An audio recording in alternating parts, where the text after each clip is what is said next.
goodness. Boom! What was that?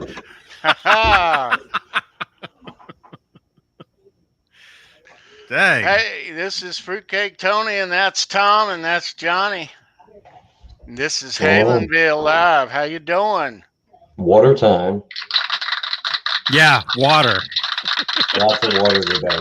High quality H2O. Yeah, hey. How about a cold one? There you It's go. a Pepsi. Man. Yeah. What is today? Sunday. Sunday, March the 28th. Bleeding into springtime. Is it? Is here. I don't even know. Every day's the same to me.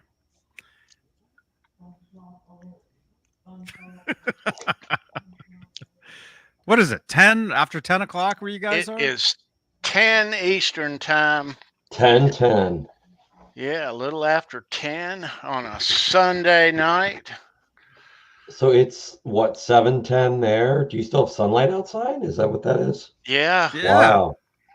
See, my place gets dark by about 6 o'clock.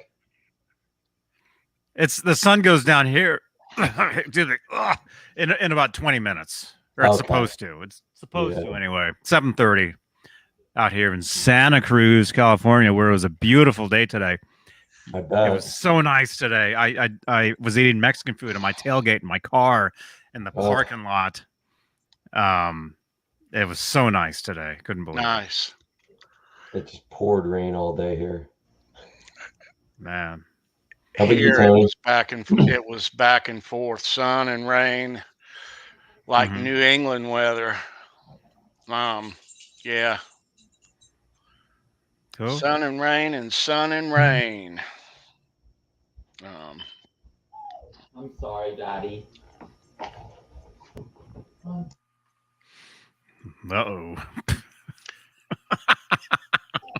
No, my 9-volt battery on my fire extinguisher that's close, or fire extinguisher, smoke detector that's closest to my son's bedroom, the battery died, so it's chirping every like 3 minutes. Oh, yeah. And it's driving him nuts. You can actually get ones that don't chirp. We actually just got some where they're good like forever. Really? Yeah. The battery never runs out, or that's what it says anyway. Like a 20-year battery or something, yeah. Yeah. I mean, I haven't changed. I've lived here 3 years and I haven't changed it, so. Yeah, it's about time. Getting to be about time. It's about time. If I have to get up for a second and pull a 9-volt out of a pedal, that's why. You got to test it though. Yeah, that's right. You gotta I have a tester. I have one of those little. It's right here. Oh well, that's the tester. That's how I test them. Oh, I use a multimeter to see how much is left. You know, usually if you're still getting 7 or 8 volts out of those, you're fine because it's such a low voltage thing anyway. I think they only take 1.5 volts. It's just multiplying it by 6. You know. Anyway, that's another conversation for another time. Yeah. Battery chat. Yeah. Great. What is this? Halenville? Halenville. Yeah. Halenville. Man. Talking Van Halen. Wow. I had to prove to everybody last night, Johnny, you had a great show last night, but I had to prove to everybody and do the super chat when you were standing up so they'd believe you that you weren't touching it. Everyone keeps thinking everyone thinks you're hitting a button or something. I'm like, no, he's not. Well, it doesn't work on here, but no, I'm not. I'm not. Those are smart lights. It was perfect though. It changed right when you were like on camera but not touching anything. Yeah. Well, thank you again. I mean, for both of you guys, for all your support for. Oh, no problem. You know, for my stuff. I enjoy it thoroughly. Yeah, me too. Absolutely. Yeah. We had a great time last night. We had a troll coming after. First, he came after me. I think I know who it is too because I kicked somebody off my Van Halen group on Facebook and because they were saying this very similar stuff as what this guy was saying. And it's like a day apart too. So it's like, wait a minute. So I think I know who you are. But anyway, he was saying, you know, I'm a fake musician. I'm not real. You know, Neanderthal not a real. None of us are actual musicians. We're just losers, is what he was saying. And that's fine. I don't care. I don't care because, you know, whatever. But I gave him my phone number, and I'm like, call me. You know, I've got my number. You know, anybody can call or text anytime. Yeah. You know, while we're live mainly because it's content. And then I saw him late after the show was over. I saw him over at Zim's guitars video in his chat, in his comments. Oh Lord. So I'm like, dude, you know, call me. Yeah. And of course he's not going to call. He's just going to hide behind a computer. So that's fine. Yeah. You know, but yeah, so that's how last night started. And, yeah, it was fun. Although all these shows to me, they become a blur after a while. Cause you know, if you do them all the time and, keyboard warriors, that's right, Mountain Man. Yeah. There you go. That's the term. Yeah. But yeah, last night was fun. Yeah, it's great. It's always awesome. Yeah. You know? Yeah. Half Ace in the house. Hey man. Big winner. And music is here. Big winner yesterday, right? Nelson Rodriguez, Sandra Picorni. Right there. Let's see who else we got. Now. The one and only Quentin James. There he is. Hey man. Kurt 5150. There you go. Now, Kurt and Andrew and Brad will be here on the show next Sunday night, April the 4th, with us. Man. Yeah. That's going to be a fun one. It's gonna get crazy. Mr. Charles Green. Hey, Charles. Charles Green, my man. What's up, Charles? Let's see. Thomas Santiago. Thomas. Yeah. What's going on, man? And Everyone. scrolling up. Everybody. And the rest. Takalahola. Hey now. Yeah, those brown Welcome. M&Ms Welcome. got stuck in the they melted and the controls were all melted. Jamie H2011 Olae, welcome. Hey. Let's see, Mike Neese. Hey, Mike. Mike Neese. Dude. Chris Sauer in the house. Hey, Chris. I think Jamie H2O is saying that he picked up some of the EVH tricks from you, Johnny, on your YouTube videos. I think that's what he was trying to say. Awesome. Which ones did you learn? Yeah, those videos are like 10 years old. You know? Will But Star. they still get views, though. I get hundreds of views. Cool. From videos from 10 years ago, I get like hundreds of views like every day. I'm not kidding, you know. Oh, you said the elephant sound. The elephant sound, the horse sound, the growth, you know, all the different you know, the backwards tour, you know, all that stuff. You know, all those videos I did years ago where you never saw my face. You never actually saw me. You just saw me playing with my long fingernails. They're like, cut your nails, you know? and yeah. But yeah, those videos still get like hits like all the time, nonstop. And it's great, you know, and people are still watching them and learning from them. And, you know, sometimes I think, oh, maybe I should redo one. You know, my technology is so much better now than it was then, you know, but why redo something? Why redo a video that already has like 200,000 views on it? You know, Right. why redo it? Yeah, I'm gonna get maybe 1,000 views out of it now. Right. You know, because the other one has been watched so many times. YouTube knows if somebody's looking for that, that's the one that'll show up. The algorithm will. Yeah. The older one. Yeah. Yep. Yeah. So. Yeah.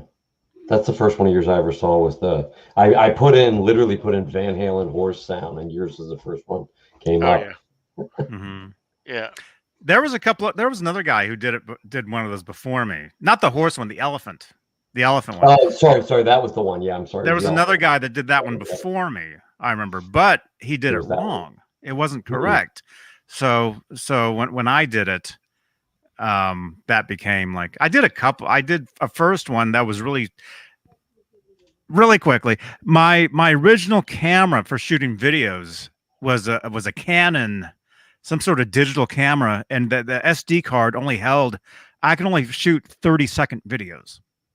So if you go back on my channel to the very beginning for the first couple years, that's why all my videos are only 30 seconds. Because I can only film 30-second videos. Oh shit! So my first video for the elephant, it wasn't even a lesson. It was just me playing it. The very first video, the quality is just the worst. It's terrible. So I ended up when I started getting serious about YouTube, because I was making videos for years, but not on a schedule, not just like randomly here and there. I never said, hey, leave a like and subscribe. I never did any of that for years because I thought it was cheesy, to say that stuff. I thought it was like begging, so I never did it. Never. So my first videos were only 30 seconds. And once I got what's called a flip cam, I don't know if you guys remember Flip. It was like this little HD camera shot in HD. Actually, Andy Summers from the Police, I was hanging out with him, and I had it, and he grabbed it, and he was like looking at it. The video's on my channel if you look it up. It's him like looking at my camera with me. We're hanging out at his art show down in Santa Monica, California, and we're talking about that camera. Anyway, that was an HD camera, and so all my videos from 2009 till 15, no, not that far. Yeah, 14, 15. We're all on this flip cam, which the quality was great, but you could hear the motor running, so the sound isn't as good. Anyway, Lenny Lou and Mary. Hey now. Hey, Lenny Lou. What's up, Lenny Lou? Lenny Lou, I saw you over at the DJ set earlier. I saw you. Yeah, so everything I do now is the iPhone, and it's great. I can do everything.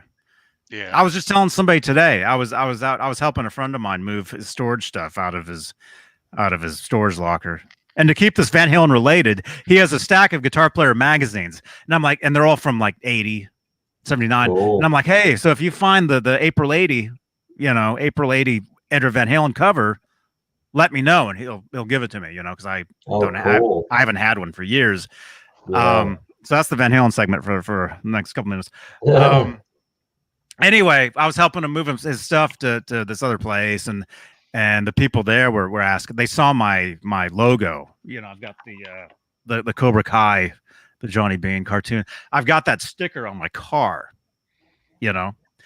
And so she sees that, and she's like, "That's you." I'm like, "Yeah, I'm a YouTube, I do YouTube shows and whatever." And so I was explaining to them how you can do everything from your phone, as far as making, going live, making videos, editing, whatever. So yeah, Thank you, Lenny Lou.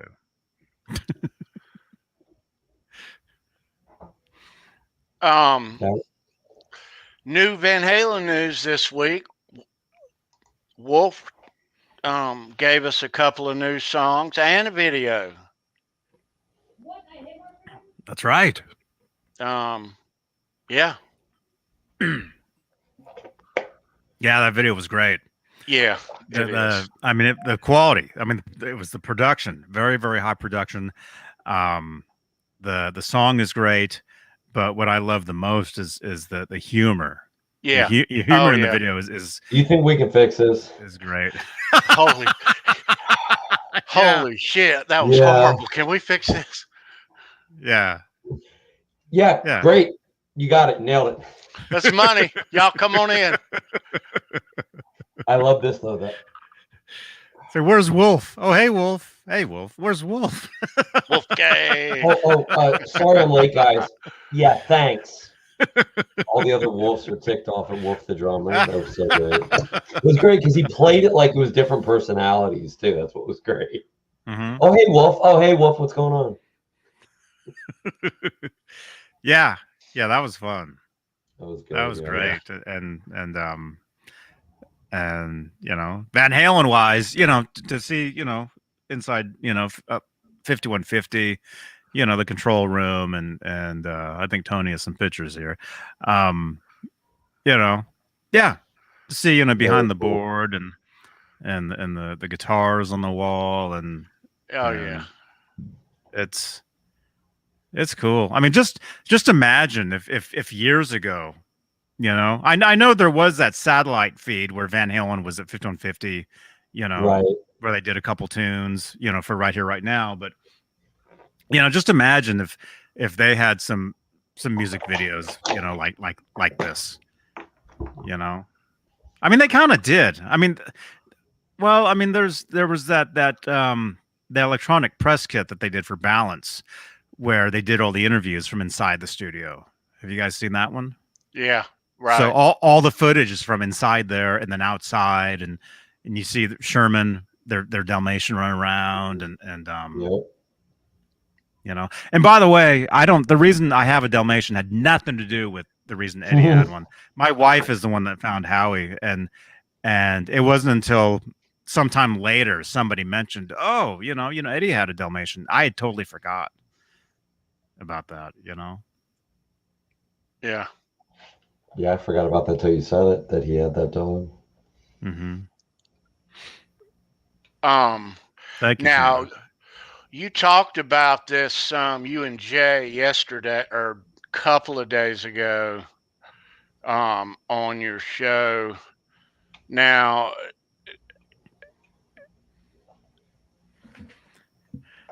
which picture? We recognize a couple of these, or all of these. Are any of these the actual ones? Yeah. The actual, you mean his actual guitars? Yeah. Yeah.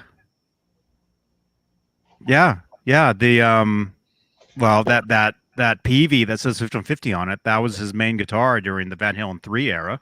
Yeah. 98, yeah. Right. 98, 99. Is that the 2015 tour relic? Yeah. Or at least one like it.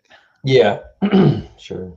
And then that Wolfgang in the middle there, that hardtail, that's what they originally called the custom LT for Larry Thomas, who was Fender's, what was he? Jumbio.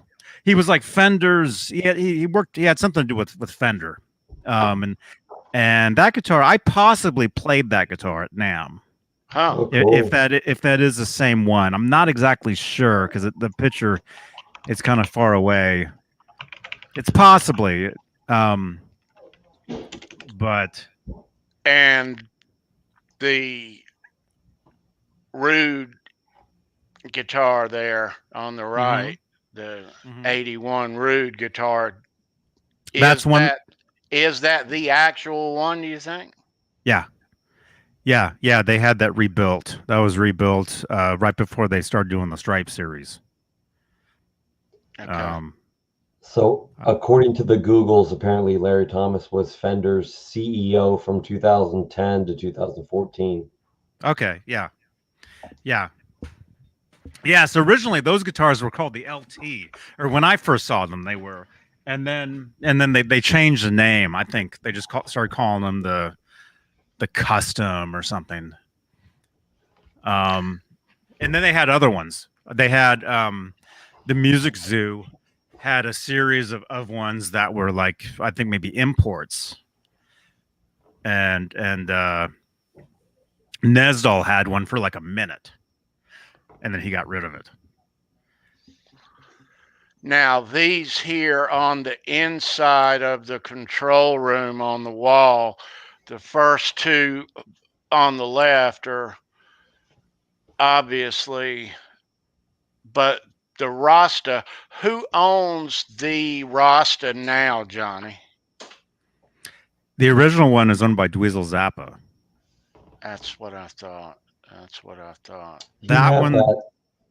Go ahead. I'm sorry. That one there in that picture, that's possibly the replica that Scott Smith built, and gifted to Eddie on the 2015 tour. Yeah. That's possibly what that one is. There's a couple videos. I'm sure you guys are both aware of this, but just anyone out there that's not aware, on Norm's Rare Guitars, where Dweezil brings the Rasta there actually twice, 2 different videos. He brings it, and you see it up close because he's like, "Yep, that's the vomit." Mm-hmm. Yeah. You got a clear coat over that vomit, though, Rob Johnson, right? Hey, Rob, how you doing, buddy? We're thinking about you. I love Rob's dedication. I can't knock his dedication. That's awesome. Oh, that was great though when you guys were talking about that. I know. Yeah. Yeah. I always when you and Rob do those like random, like a Monday or Tuesday at like 3 or 4. Well, it's 3 or 4 my time, I guess, somewhere in that range. Yeah. I'm like afternoon. If I miss those, I'm like, awesome. I gotta catch those. Yeah. You never know when those are going to be either, because what happens. I mean, this is years. Rob and I have known each other since 1999, and we met because of Van Halen trading, meaning trading bootleg cassettes. That's how we actually met. And when I first emailed him, I called him Ron. It was a typo. Yeah. But all these years later, when we kind of we would Skype. We would talk, every couple of years he would call me on Skype. And we would just video chat like this, but it was just private, Yeah. And then in 2014, 15, 16, somewhere, after I had started doing these type of shows, he had called me just out of the blue, and I'm like, hey, by the way, I'm doing this live thing on YouTube now, talking Van Halen. Do you want to come on? And he's like, yeah. And then he came on. He was on for quite a while. Back in 2016, 15, 16, 17, maybe. Yeah. I think. Right. Where he was like a regular. And then I forget what happened. People come and go. Like people they're on for a while, and then something comes up, and then somebody else is on, and what am I trying to say? Anyway, yeah, we've known each other for a long time, and then we finally met in person at the NAMM show. What, 3 years ago? A few years ago, and so that was cool, hanging out and going to the Hard Rock in Hollywood and seeing the Neptune Kramer like right in person. I had seen it a few times, but it was his first time seeing it, and and then hanging out with Scott Smith, that's his mentor as far as his guitar building.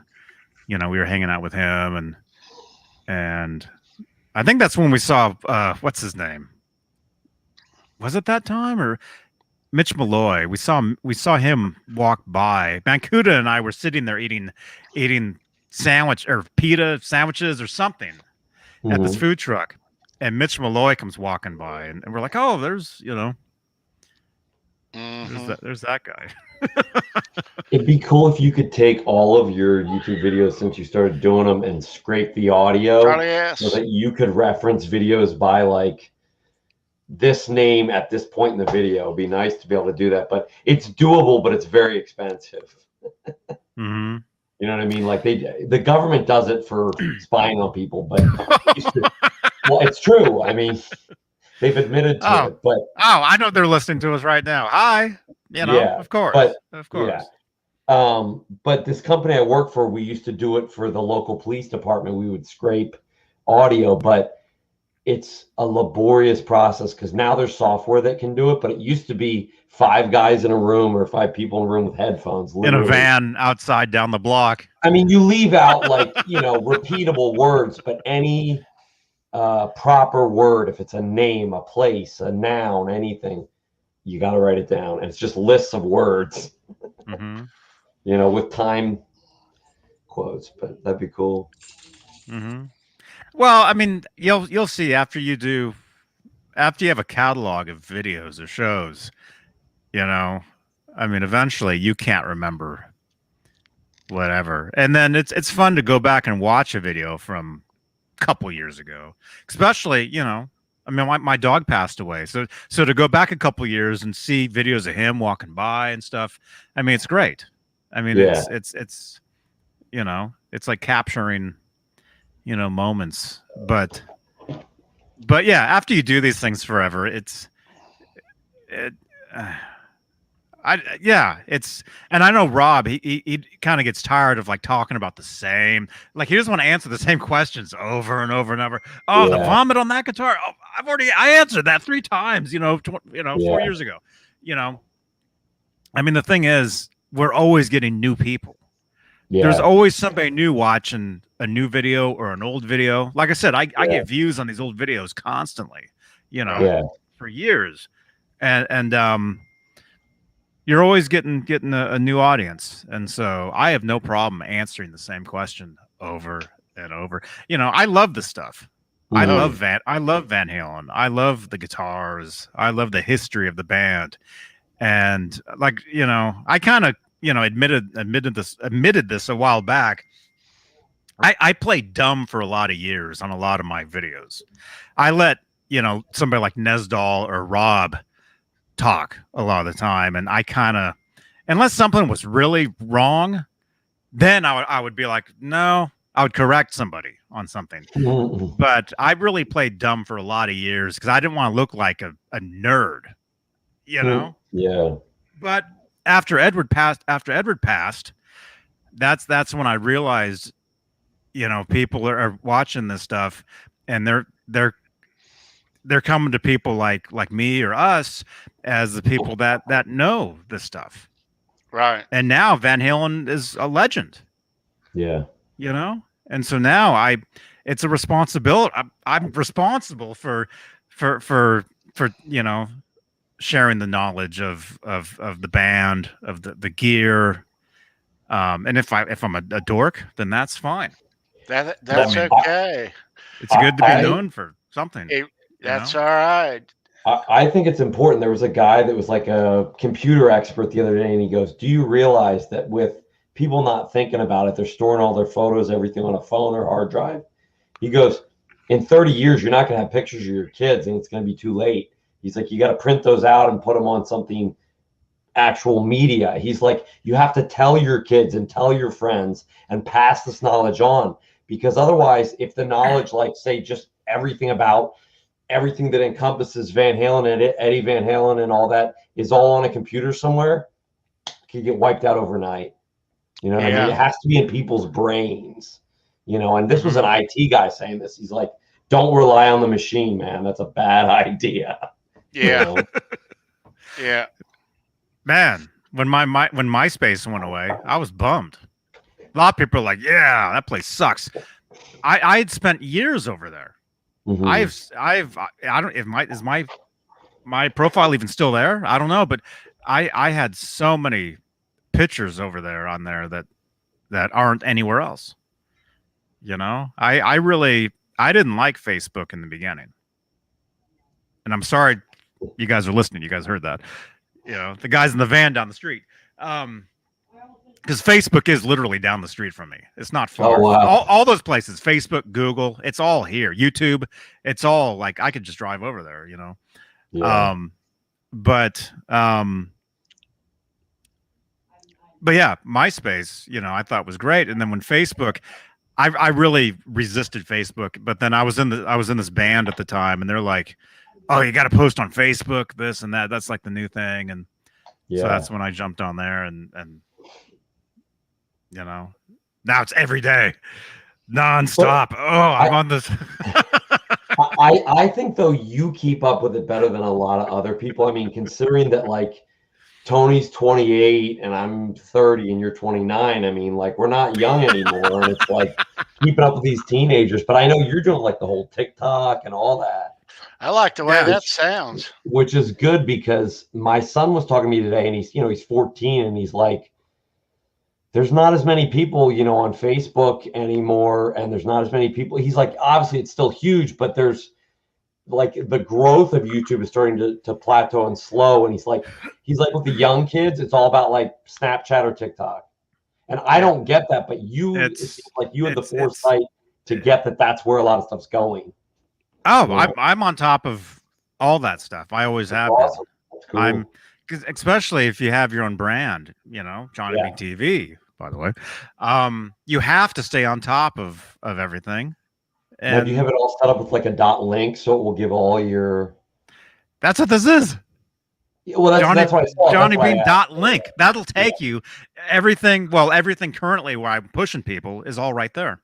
Yeah, I didn't know if everyone in the audience knew what that was, and you just put that in like .com and it will give you all his links, right? Well, no, it's a .link. So it's the domain goes to what's called a link tree. Yeah, that's what I mean. It'll give you all the other ones, right? I'll show you. Yeah. Let's say like if I go to what's this called? Here it is. Luke said I can't get by the following thing, feeling creepy. That's what it does. Sure. Yep. So you click on that. It goes, I know it's blurry, but YouTube. Yep. You can buy merch, PayPal, Facebook, Instagram, Johnny Beane website. You need one that says send kernels, and it's a script and automates, like puts in your receiving PO box, just automates it for them. Yeah. That'd be cool. I still have yet to get some of that. I don't know with my allergies if I can eat any of it, but it sounds so good. Everyone describing it. Oh, it's amazing. It's amazing, but it's dangerous. You don't want to eat a whole bag of that. Not a single person has said it's okay. Everyone's like, no, it's really good. Daddy. It is. Yeah, I need to kernels. Get some. I mean, I'm the last guy on earth who hadn't had it yet. You got to get some. JJ's House of Jams. Hey, dude. JJ's House of Jams. Another NAM friend. We see each other. We hang out. Do the rounds of all the different booths. Yeah. Nice. So we had an anniversary 42 years ago. Tuesday, Van Halen I think 2 came out. I still have my notes from Tuesday, and it says VH2 42 years sitting here. So yeah. I think this was from Tuesday. Van Halen 2. I've got all this whole spiel at the beginning of every show that I do, and some of it's burned in. Well, hey, channel sponsors, producers, podcast, all this stuff. But sometimes you have to have notes to help you out. But yeah, 42 years ago. I wasn't even born yet, but there was an album that was born that is 42 years old now. And I was in the 8th grade. Oh man, I was in diapers. That's when I went and saw Van Halen for the first time. I wish I could have. Yeah. I didn't know who they were then, so it wouldn't have mattered. I wasn't talking yet, so honestly, at that point. They put that album out in a hurry too. They got off the road at the end of the year, and were home a week. I mean, literally home off the big opening album world tour for a week. Mm-hmm. Went back in, elected not to take a break at first because they're in the zone. They went back in, cut the record in like 6 days, and then had their break, hit the road in March. So it was quick. Everything was quick. Mm-hmm. Off the road album, on the road again. Yeah. In a hurry. Yeah.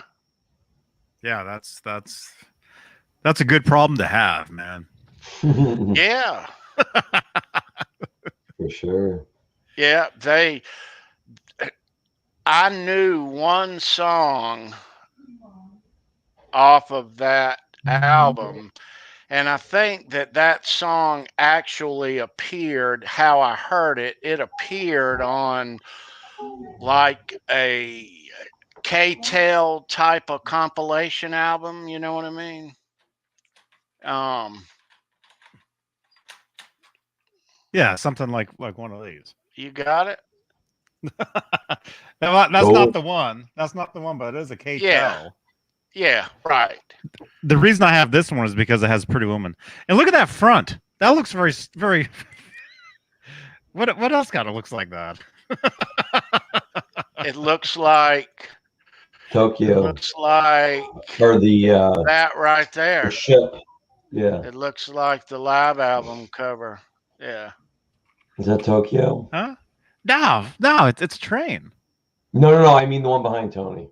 Behind Tony, yeah. Yeah. That's what it reminds me of. I mean. Yeah. No, it looks like this is a play on the Commodores, which is what that has to be. Which that's where the different kind of truth. I've got a signed copy framed up there. That's where that came from. But no, the reason I have this one is because Pretty Woman is on this one.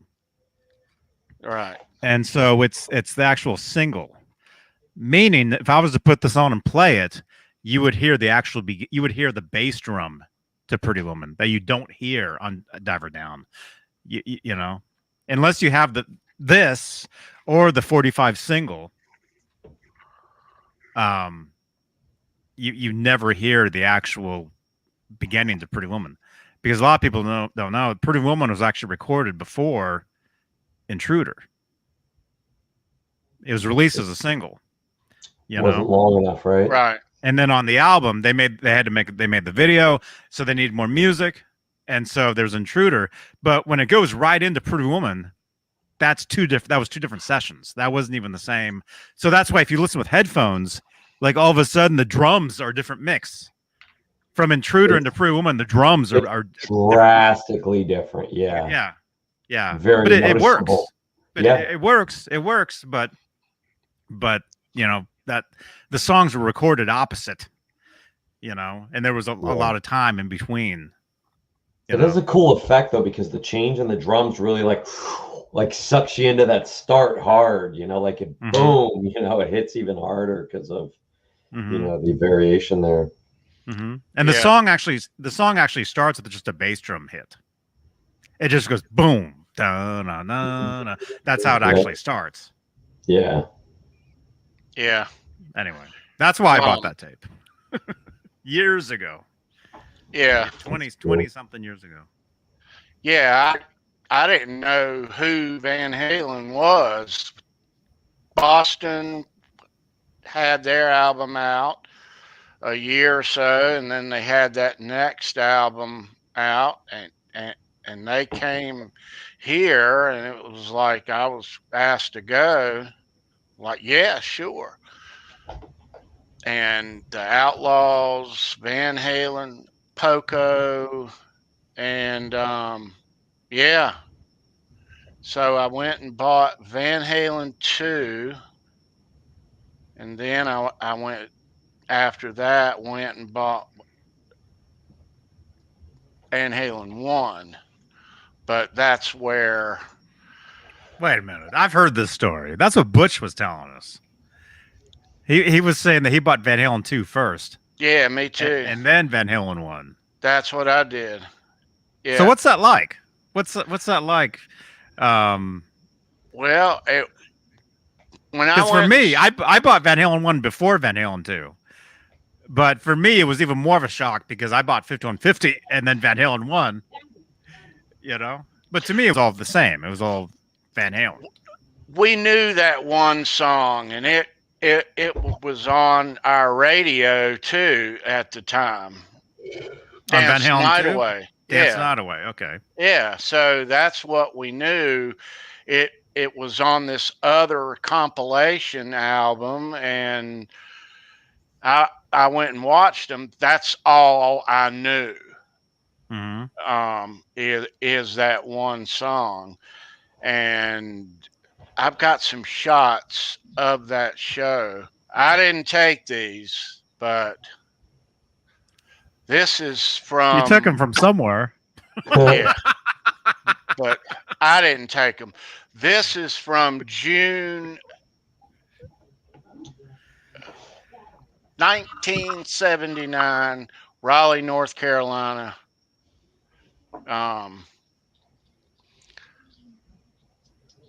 Wow. There's that one. Who put that sign up there? I know. If you can read that sign, it says, show us your tits, please. Please. Well, at least it's a please. At least they said please, right? Right.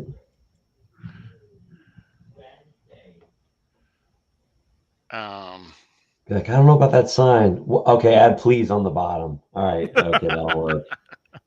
You can leave it now. And then there's that from Raleigh. And there's that. Now, I was up on the left side seats about where the people start, down near the wall. Yeah. And it rained some that day too. Oh my. Yeah. But good show. Yeah. I bet. A really good show. Awesome. Yeah. Speaking of Van Halen 2, Dance the Night Away. Now,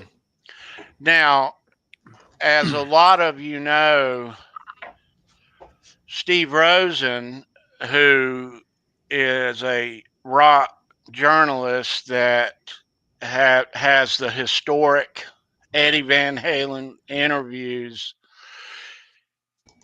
he and I began my other show last year, Show Me Your Pick. And the week that Edward passed, we ran this clip on the show, and it's remarkable in the sense that during this interview, Van Halen 1 was the only thing that we knew out of the band.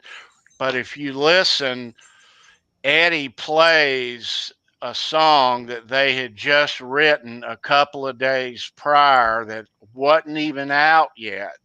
And I'm going to play that now. Check this out.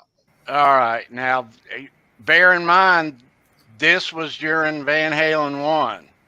We knew nothing other than Van Halen 1 at the time. Everybody have a listen.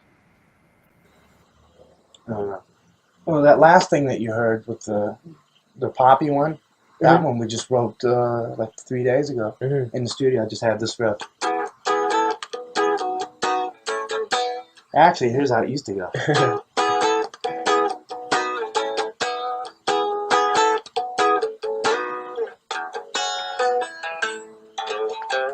It's just totally different, you know.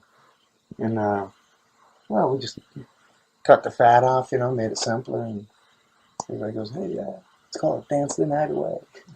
Is that what it's called? Yeah. You know, it's a real dance the night away. Unbelievable. Wow. Cool. Yeah. That's awesome. I love hearing that stuff, and to hear how, you know, it goes into another part that's not even in you know, part of the song, like cutting the fat off, like you said. Right. Yeah, that's awesome, man. Yeah. Yeah. Definitely cool. Definitely cool. That was like June of the year before Day on the Green interview. Yeah, so Oh, wow, in Oakland. yeah. Up here. Yeah. I think that's when that was, but I'll be right back. yeah. Mhm. So I mean, it wasn't even out yet. Mhm. Yeah. Oh, yeah. Yeah, that's so cool hearing that stuff. Yeah. You know, like, wow. Really? Kick some rock 5 miles away from you? Yeah. It's about 75 miles away from me. I'm in Santa Cruz.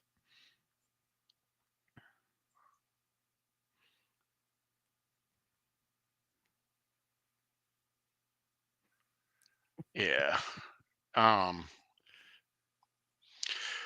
But they hopped out there that year as headliners,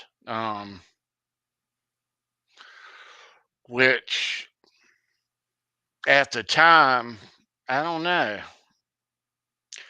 and they did okay too. You know, Mhm. Oh, of course. I mean, they had they had a new sound, you know? I mean, the guitar. I mean, the sound of the guitar was like nothing anybody had ever heard, you know, since Hendrix, I guess, is what a lot of people say, yeah, you know? But it wasn't all just blues tunes, you know? It was rock, you know? It was rock pop. I mean, Dance the Night Away is, you know, it's kind of a rock pop tune. well, And I mean, at that time though, and I can speak for maybe anybody who's my age. You know, you hear the comparisons with Ed and Hendrix and all that, but at that time, to watch Eddie play, he was instantly the best guitar player on earth. mhm. I mean, instantly, and everybody was like, "Holy crap! How in the world?" You know, it wasn't. I don't think it was. It all the years it built up and built up. It was like that at the start. You know. Mhm. Yeah, It was like an anomaly, huh? it was. I mean, yeah, it was. But by that time, Ed added red paint on the black and white already. And he had a couple other guitars out there on the road. He had that white Charvel Star guitar. and he had the Bumblebee, of course, off the album cover, and he was playing the Snake Dragon as well.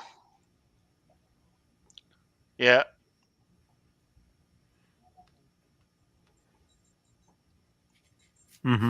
Speaking of when was this? Was this 79? Have you seen this? Look at this picture. I just saw this.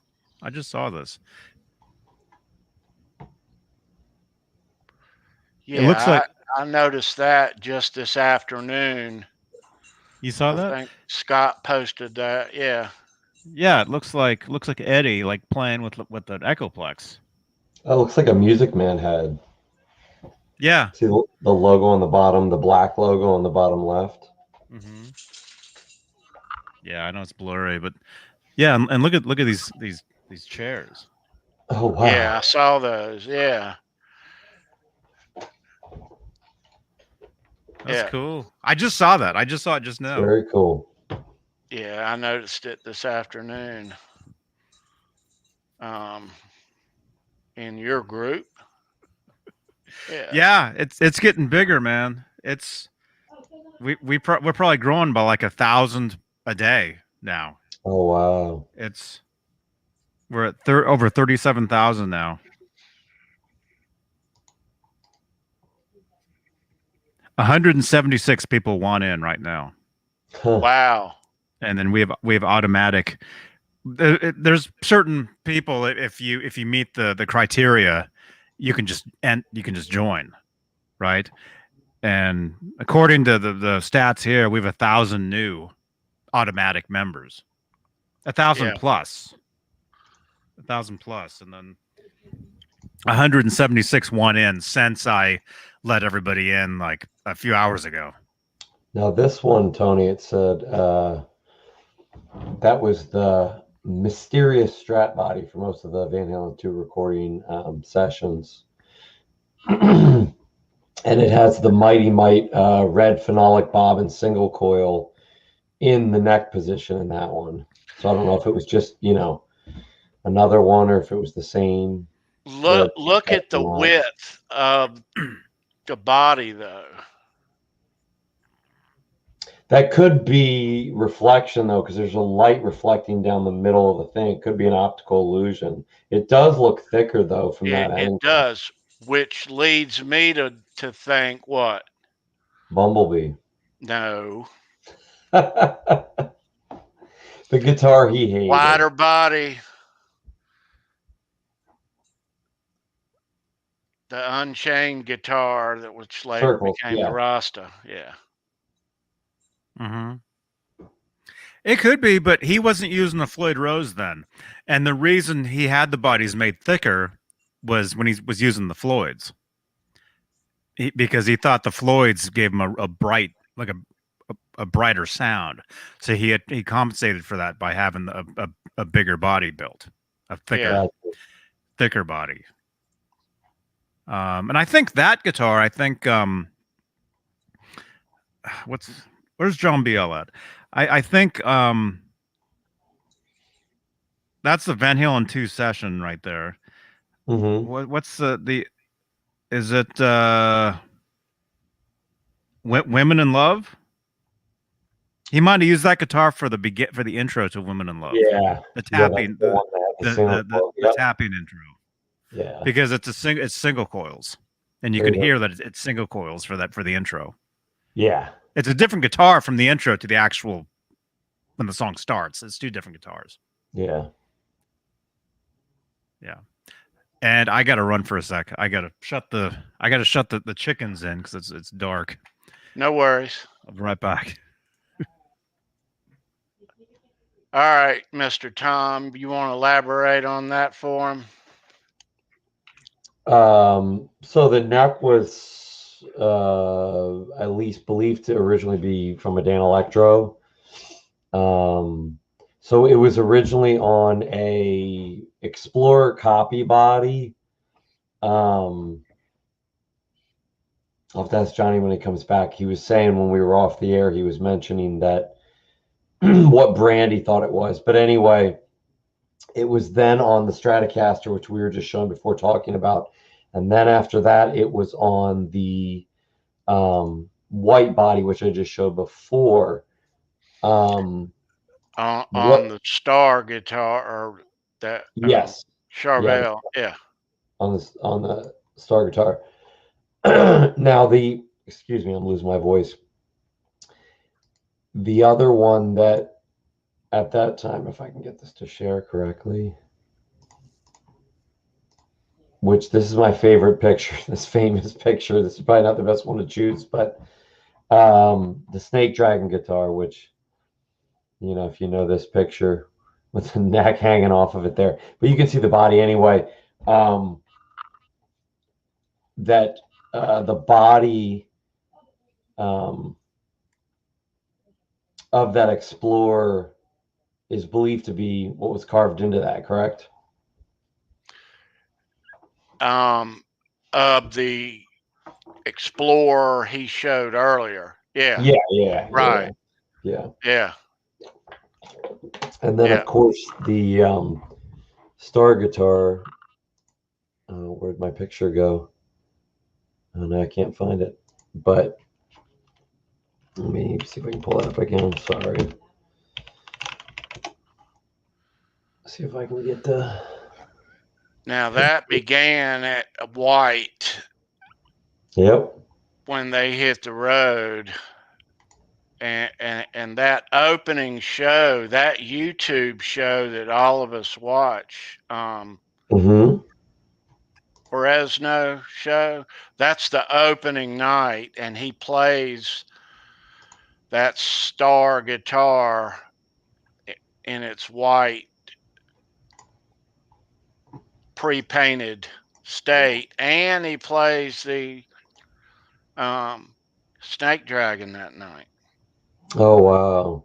Yeah. So here's just some of the ones. Let me see if I can get this here. Whoops.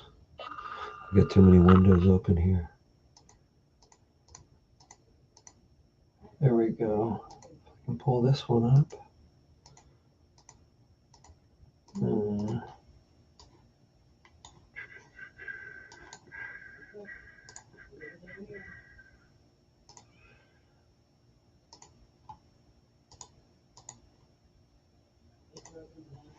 So that's how most people remember it, I think. Yeah.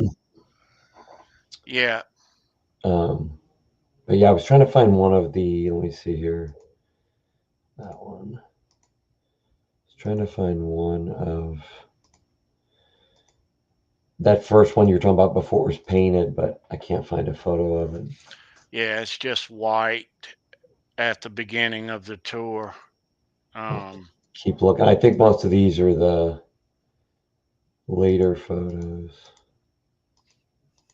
Cool photos, definitely cool photos. Just not the one I was looking for. These are not the Star guitars you were looking for. Let's look at a couple of the. Let's look at the dates of that year. So the album came out on the opening night of the tour. Wow. So that date right there is that YouTube one that all of us know. And they spend March, April, and May and June in the States. And if you look right there at June #2, Raleigh, that June jam, that's when I saw them. Nice. Yeah. Very cool. You know, what's weird is if you look at this last day of May right there. Okay. In Charlotte. Yep. I had no idea, had no clue, you know. That show existed? Yeah, had no clue. Had no clue.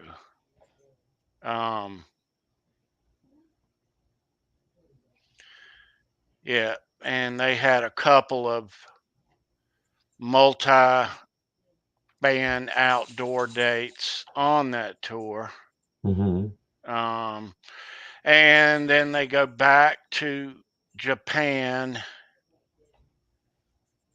in September, and they come back. Man, and that's they a get mammoth tour. They get done. Not as many dates on this as the opening albums tour.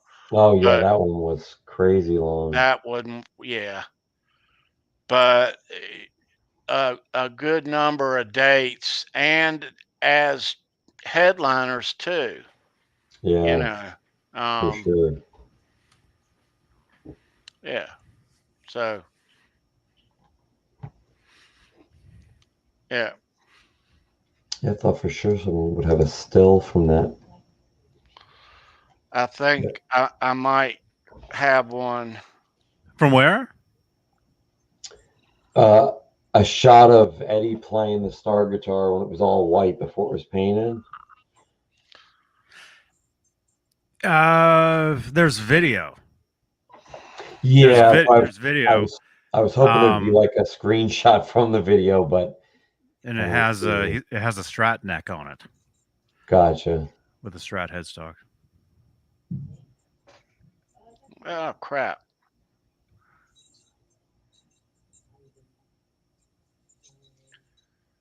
And that's what ended up as Snake Dragon. Mm-hmm. Right there. Yeah.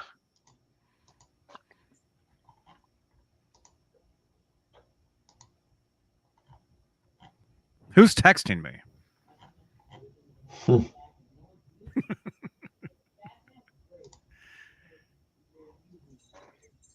Yeah. Yeah, that's cool. Tony, here's that Guitar World covers. Much better shot. Yeah. Oh, yeah. It's so badass. Yeah, that's the one right there. Somebody just sent me that same picture. The one Tony just showed. Both of them. Kurt. Oh, hey, Kurt. Thank you, man. Yeah, Kurt. Thanks, dude. Oh, the other guy just left. He'll be back. He'll be back. KXM Rock. A guy named John Sterry carved the Snake Dragon. He was a furniture, built furniture. And he was a friend of Edwards. J.F. Sterry, friend of Ed's, offered to make a custom piece of art out of the guitar. Here's a picture of the back side. The writing in the bottom left corner is the artist's signature, J.F. Sterry. I've never seen this shot. Hold on, let me see if I can. Oh, it's very small. It's going to be pixelated as hell. Let's see if I can. It's weird looking from the back. Look at that. Yeah. If you can see a signature, or, not signature, but you can see the down here. And I think Rob was saying his replica is going to have the guy that built his replica. It's going to have his signature. Oh, it's cool. Rob's the dude. That guy and the other guy have almost the same name. Is that right? Yeah. Like Bob Smith? Both of them are named Steve or something like that. Yeah. Gumby. Wow, I found some dude's website that actually made the Snake Dragon himself. His name's Van Bonta, V-A-N-B-O-N-T-A, Van Bontas Guitars. It's from 2012. Wow, looks really good. Yeah, I saw that guy's videos years ago. He built a lot of those replica guitars. Here, I'll show you this real quick, Tony.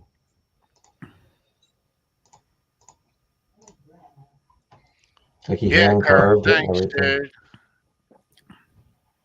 And everybody next week. Kurt and Andrew, Brad are going to be right here. British Electric Blues and Halenville will combine. And gosh, there'll be a gang of us in here next week. Yeah. Awesome. Yeah. Be fun. And next week, we're going to talk about the Hide Your Sheep tour. Yeah. Right on. Sounds good. Hide Your Sheep. I missed all that stuff, man. That was before my time. I'm going to show you some stuff next week that's going to blow your mind. Oh, man, I can't wait. Yeah. From the 82 Diver Down Hide Your Sheep tour. Yeah. Absolutely. Let me ask you, Johnny. So now Wolf's album is out in June, and here we are almost April, and he's given us a couple of songs. We're looking at the world lifting with the virus and getting back out there. What do you think's going to happen after the album comes out? Is he going to hit the road? If he is going to play a festival in Sacramento. That's in October. I forget the name of it. Yeah. Yeah. I would guess that'll be the first appearance. I mean, who knows? Hey, Tony, you got to show this one. This guy's played a star guitar.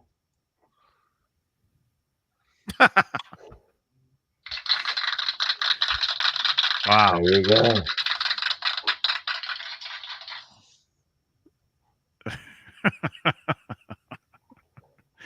That was the debut of the EVH star right there at NAMM. Cool. Man, look at that wall of EVH stacks. Mm-hmm. Very cool. Yeah, that was like 2015. 2015, it says underneath. It had to have been because Edward was playing that guitar on the tour. He played one of those, you know.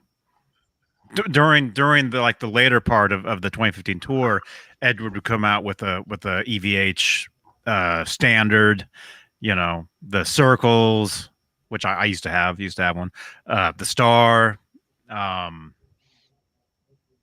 what else? I think that was, he played a black standard. And I think it was all for like the song "I'll Wait." I think he was playing the different ones. So yeah, that was January 2015 right there with that guitar. And I played another one at Guitar Center San Jose probably shortly after that, same year, and shot a bunch of videos with one of those, you know. Speaking of I'll Wait, I always enjoyed watching him play keyboards live. Mm-hmm. You know,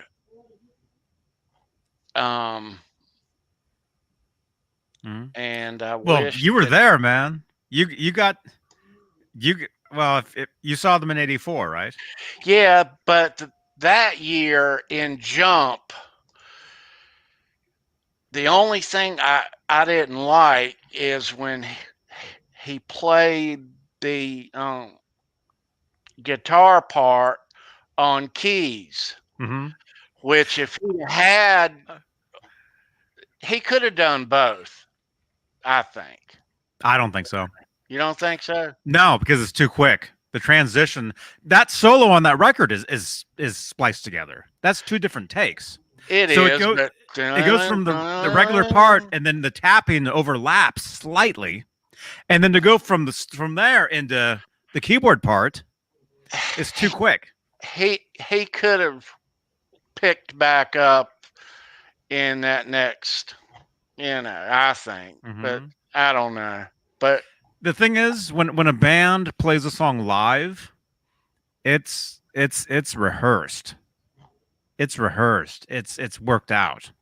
So in the '84 tour, it made sense. I mean, like I said, I wasn't there. I didn't even know who they were then. I was watching Strawberry Shortcake. They think I'm kidding. But no. Especially a band like Van Halen, a tour like that, like one of the biggest tours of the time. All those songs, it's everything, every part of that show is worked out, is rehearsed. Oh yeah. So if like so in every city, every show was exactly the same. And for Jump, their biggest song at the time, if Eddie could have played guitars on that, I'm sure he would have. But like I said, to go from that to this, it was too quick. And I was shocked when because I was a huge Van Halen bootleg collector for a lot of years. Well, I still am, but there was a time where you actually had to get cassettes. You had to go out. I had stacks of vinyls. There was this boutique record shop in Oakland, California, on College Avenue that sold. It was the only place that had the bootleg LPs, or like the Merry Melodies EP. Like I bought like 5 of them from this one store. The red vinyl. This was 20 something years ago. They would call me. I was friends with one of the guys. He's like, Johnny, we just got another Van Halen, and so they'd call me, and I would, anyway. Here's a quick story for you guys. The last time I was in that shop was I was living in Miami at the time. That's when I was living at Desmond Child's house. I was back here in the Bay Area for let's just say for a workshop. And I was hanging out. I went to the shop. I was back in town, and this dude is hanging out with the other guy in there, the employee, and they're just like hanging out, like whatever. So I'm shopping around, and I look over, and the guy that's hanging out behind the counter is Trey Cool from Green Day. Oh, nice. Hanging out he was friends with the employee, because they're local dudes. Yeah. I sold a guitar to him years ago that ended up in a magazine of them in a bathtub, Oh, you showed that picture the one time. I remember that. Yeah. That's cool. But anyway, that's when I was on to the Police. So I remember I was buying a Police, and this was 1998. I was buying a Police bootleg, and I went up to the counter, and Trey looks at it, and he's like, "Oh, that's a great one," like he knew it, Yeah. But anyway, going back to the Van Halen, this isn't Policeville. This is Halenville. I remember I got the New York '84 vinyl bootleg. It was orange. The pictures on it were from '79. Remember how bootlegs back in the day? It's like the pictures never made sense of what could have been on the album. Right. Just random. Yep. It didn't match. Right. Anyway, it's like March. You probably know. Was it March 24th, '84? The New York MSG show? Something like that. Jumpio. Wake up. Anyway, I remember I was at home listening to that vinyl for the first time, that bootleg, and Jump comes on, and I was shocked when I first heard the solo for Jump live, and Eddie's playing it on a keyboard, with the bar, like right. It's like the weirdest thing, but for me, for a nerd, it's cool. It's awesome. It's like, wow, listen to that. It was new to me, and this would have been in '94. I discovered that 10 years later. Well, if you listen to Jump various times of the year, where Roth leading up says, "What time is it?" And then the voice says 19. They didn't work that in until midway in the tour. You know, if you listen to the early ones, I've got the Greensboro Charlotte's bootlegs early, and he just says, "It's 1984 and Edward," you know. And he goes into 84 and then goes into Jump. Right. Yeah. Yeah. Yeah. Great tour, though. Great tour. And as far as Edward playing keyboards live, the last time he did that? Well, technically, the last time Eddie played a keyboard live, does anybody know? In the chat. Is everybody watching this? In the chat, does anybody know the last time Eddie played a keyboard live on tour? Technically. OU812? Maybe.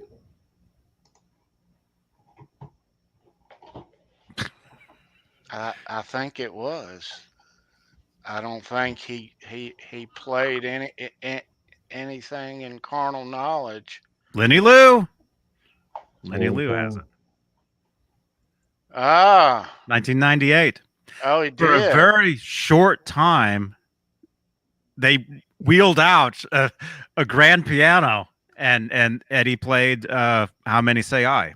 On piano. Okay. And I wasn't even there. I was stuck in Desmond's house. Lenny Lou to the rescue. I can't believe Lenny Lou knows so much. Lenny Lou knows her Van Halen. I can't believe this. She is a huge fan. And Mary.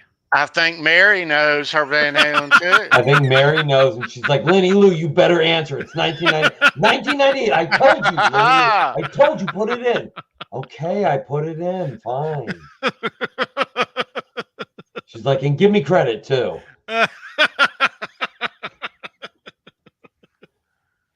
That's awesome.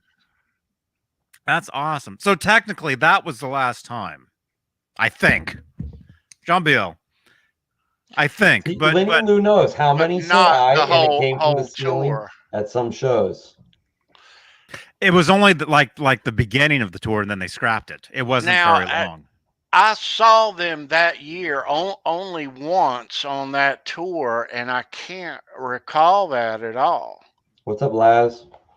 Well, then he didn't do it because there's video of him wearing these huge pink pants,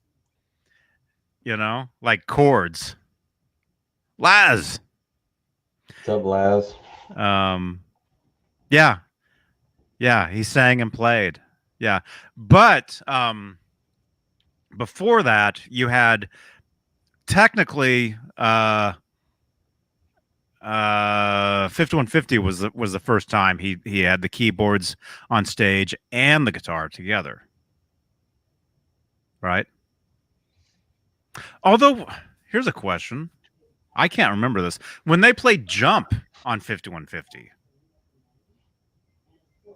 we know that Sammy didn't want to sing the song, so he would bring up fans from the audience to sing the song. So any bootlegs you hear from the 50-50 tour and Jump at the end, you hear some kids screaming the song.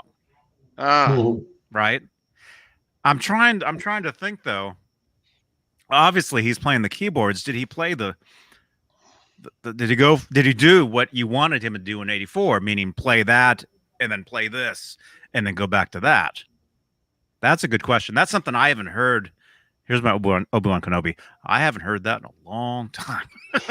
Now, how was it done on that live album right here, right now? Huh? Keyboards on that album too? Right here, right now? Yeah. The keyboards were taped. Yeah. They were played sequenced. Sequenced. Yeah. I couldn't think of the word. There was sequence there, but on Balance, they actually had an actual guy behind the curtain playing. Oh. And for extra credit in the chat, who was that? Does anybody know who that actually was playing the keyboard during Balance? He was an actual musician, unlike me, apparently.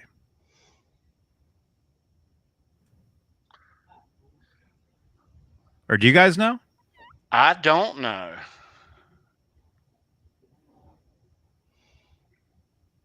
Lenny Lou, come on. I don't know. Who was it? Like Rod Morgenstein or someone? Oh, Lord. Probably Rod Morgenstein's the drummer for Winger, right? He is.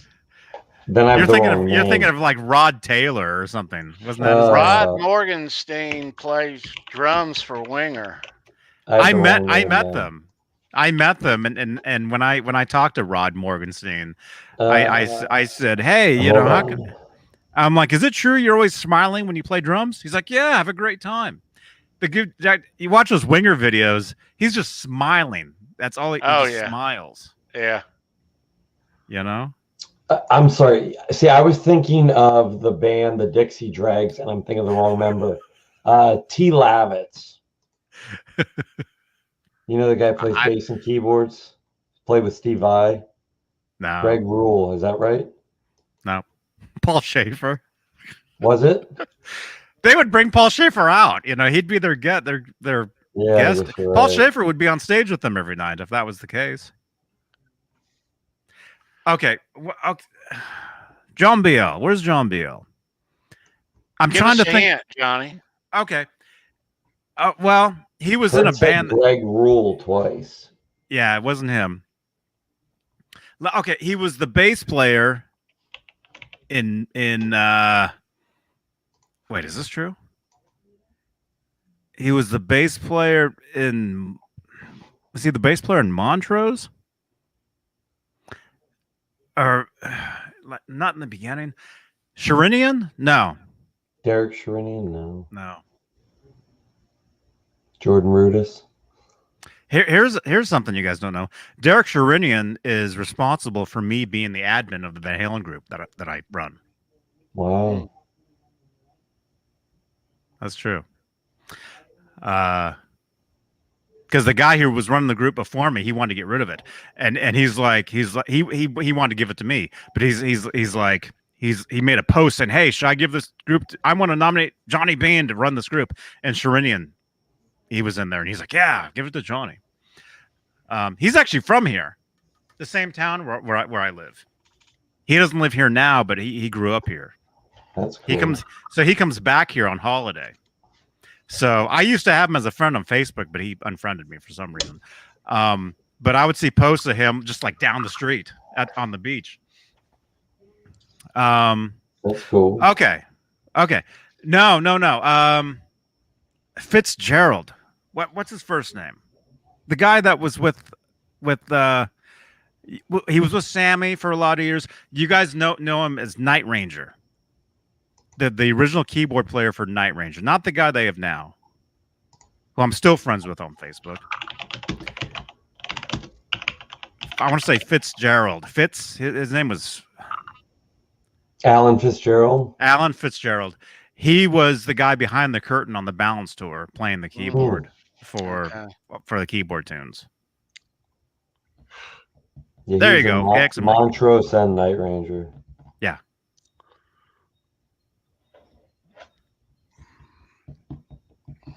Yeah. Bass for Montrose, keyboard is for Night Ranger. There you go. Yeah. Cool. And the guy they have now looks like him, but it's not him. It's another guy. It's funny. He looks exactly like him. But yeah, if you have the Balance tour book, I walked out of that tour, Mountain View, California, in '95, for one thing, being like, oh, wow, the guy from Night Ranger is their keyboard tech playing behind the curtain, you know? And then I walked out of there being like, oh, wow, there's a Van Halen website. What's the internet? in '95, the only thing I wanted to be able to look at the Van Halen website, but I didn't have the internet then. Yeah. You know, HTTP, blah blah blah blah blah. Van Halen, what was it? WB Warner Brothers dot Van Halen, blah blah. So you had radio, audio only. Then you had, video. Now you have the internet. So what's the next step? Full submersion connection The next step is implants. That's what I mean. And people think that's what they're doing now. Here's what a buddy of mine that worked in research science at MIT told me. If you think that it's something that's possible, that's being discussed, they've already been doing it for 10 years, he said. Mm-hmm. But they're not going to let the public know that. He said it's, stuff has to be done way ahead of, like the SR-71, the stealth, or not the SR-71, but the stealth bomber, not the Blackbird. I talked to one of those pilots once, and he said that they started developing that in the 70s. And a lot of the people who thought they saw UFO in the 80s were actually seeing stealth fighter pilots flying them and testing them out, like at, where was it? It's somewhere near Los Alamos. They would do flyovers, and people kept reporting UFOs, and it was these, stealth bombers. That's cool. That's cool stuff. Hello, Sandra. Are you here, Sandra? Uh-oh. Are we in trouble? No. Halface, I'm going to assume, are you in Minneapolis? Because that's where that was. When they had the chanting monks, right? Was it Minneapolis? The Tibetan monks.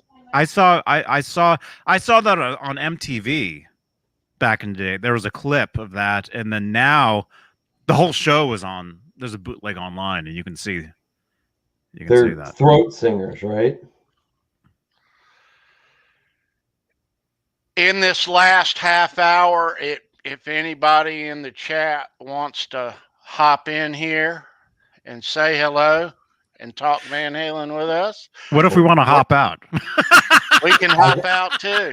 I'll be right back. I gotta grab my butter. Just went off. I gotta go grab my butter so it doesn't ruin. I'll be right back. We're gonna post the chat, the link in the chat if anybody wants to hop in here and say hey. Yeah. Hey. Hey now. Hey now. What? Keith is telling me Ed did keys on the jump in '84 and Al Wait. Yep. Yeah. January 28th. Keys only for jump. What? Both for Al Wait. He was on Mike's side of the stage too, behind a curtain. Who was?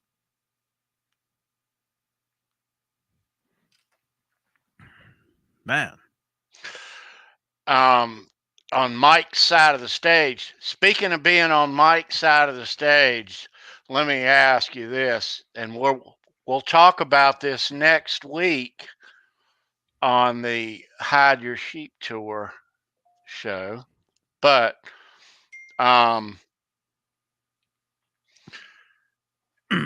so Ed is always in the history of the band has always been on stage left. Every show, even in the club days, except for one show. Mm-hmm. When was it, Johnny? The actual day or the year? What year and where? 83. 83. Which show is that? Is that Venezuela? The opening show. The opening show of the South American. Mm-hmm. And there was no reason for that. There was no reason, because you know how we were talking back and forth, me and I forget who, like yeah. What's up with that? It was random, and it never happened again. And Doogie told us that there was just no reason why they just did it, Yeah. Right. Yeah.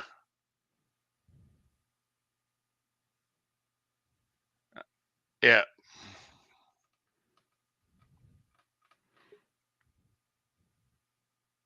So somebody's jumping in?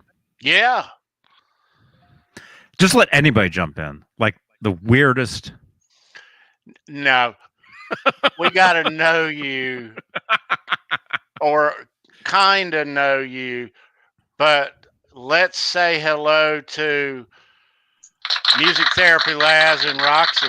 Whoa. In the house. Wow. I know this guy. Yeah, I know that guy. We had cheeseburgers. Well, you had onion rings. You did. I had the fried chicken sandwich. It was unbelievable. There we go. Thanks again for lunch, man, that day. That was cheeseburger. Pepsi. Hold on. Pepsi. Can you guys am I like messing up the chat by turning up the volume? No, it sounds fine. Okay. Yeah. It's good. I'm using my phone. Yeah, no, it's perfect. How you doing, dude? I'm good, Tony. What's that? Not much. Nice to see you. Nice to see you guys. I look frozen. You guys look frozen, though. What happened? The picture's frozen on my end. No, it's all good. Everything's fine. All right. Everything's cool. All right. Music Therapy Laz. Happy Sunday, dude. Happy Sunday, y'all. Yeah. Happy. Yeah. I missed you this morning. Yeah, I you missed do a everybody. show this morning? No. No, okay. That's why. We were out partying for the first time with friends in a year, celebrating. A friend of ours got trained and got into the police. I guess she trained through the police academy here at the South Bay Regional Police Academy, and she graduated. So we were celebrating with her, and we were all having a good time till about 3 a.m. Little hung over. Yeah, I slept until she arrested everybody. She's like, Laz, you're not driving. We were all arrested last night, but it was a different kind of arrest. So that was yesterday then. You were telling me about Santana right. Row. Was that yesterday, Santana Row? Well, we did go there yesterday, and then today we were in Walnut Creek, and we ended up buying a bunch of furniture. Yeah. Where? Walnut Creek? See, you guys hear me. I've talked for years how I'm going to Walnut Creek, you know. Laz actually knows where I go because he goes there too, the town. Yeah. It's a great town. My sister and brother-in-law, well, my brother and sister-in-law, that is, they lived in Walnut Creek for a while, right off of Civic, and some condos there. I lived in Walnut Creek for years. Yeah, it's a great town. A little snobby, but yeah. Yeah, a little bit. You know. And actually, there was what was that rehearsal? Red House. I've heard of that place, but yeah, I've only heard about that place. I think more through you and some other friends that were in the game out here playing live. There used to be a studio there. It was a rehearsal studio. They had lessons. It was called Red House. A friend of mine taught there, but there was this band called Papa Wheelie. Yeah, they were local. Cool. There was a local band. Papa Wheelie is Jason Newsted, the ex-bass player. Metallica. I recognize his band. Yeah. They would play there. They would play shows there. So Newsted would be playing shows at this place down the street from me. Yeah, I never went. I wanted to go at some point, but never made any of the shows. But a good friend of mine ended up being in a band with him. Wow. And playing. My friend Dave Lopez, he's in a band called Flipside, which they're huge. Look them up. I'm always promoting them. Actually, we do live videos, him and I, all the time. But anyway, he was in a band with. It was called the Chop House Band, and that was Newsted's studio when Newsted lived here. I think he moved away. Wow. I think he's in Florida now. Right, Newsted. I don't think Newsted is around here anymore, but Anyway, that's some rock and roll history. Nice. I would have gone. See, for not being a real musician, I know a lot of stuff. Right down the street? Yeah. Johnny knows a lot for not being a real musician. Oh, just around the corner. Just around the corner from me. Yeah. I would have gone. Yeah. Trying to start up my laptop so I can actually take part in a way where I can see what's going on, because everything's still frozen on the screen on my phone, but at least it's working. You guys see me and everything, right? Everything's fine. Yeah, everything's fine. Yeah, but I don't see anything going on, so yeah, everything's frozen.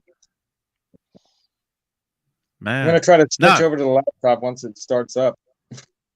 It'll take about 30 minutes. Yeah.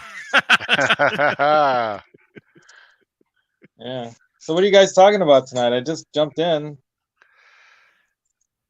Oh, we're talking Wolfgang's new stuff. We're talking Van Halen 2. Yeah. All kind of stuff. Yeah, I'm rocking. Yeah, his new stuff is killing it, man. He keeps coming out with something better and better every time. I think it's gonna be one hot album altogether when it's all done. Oh yeah, yeah. I like the layers of that song too. I like the different layers. I like that little lick at the end, Johnny. So did you hear both of them? Because there are 2 songs. Is what last? There are 2 songs. Yes, 2. Yeah. Which one did you like better, the rockin' one or the more poppy one?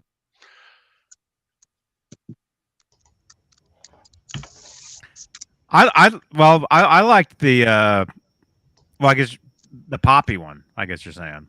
Really? Yeah. The poppy I like the rockin' one more. The don't blame or what? Don't back down. Don't back down. I like that one better because it's more rock and roll. Mm-hmm. I appreciate that other stuff too, but I like, we don't have enough good hard rock coming out enough. I mean, we got Gizmachi. Yeah. We had the AC/DC album, which was all right, pretty cool.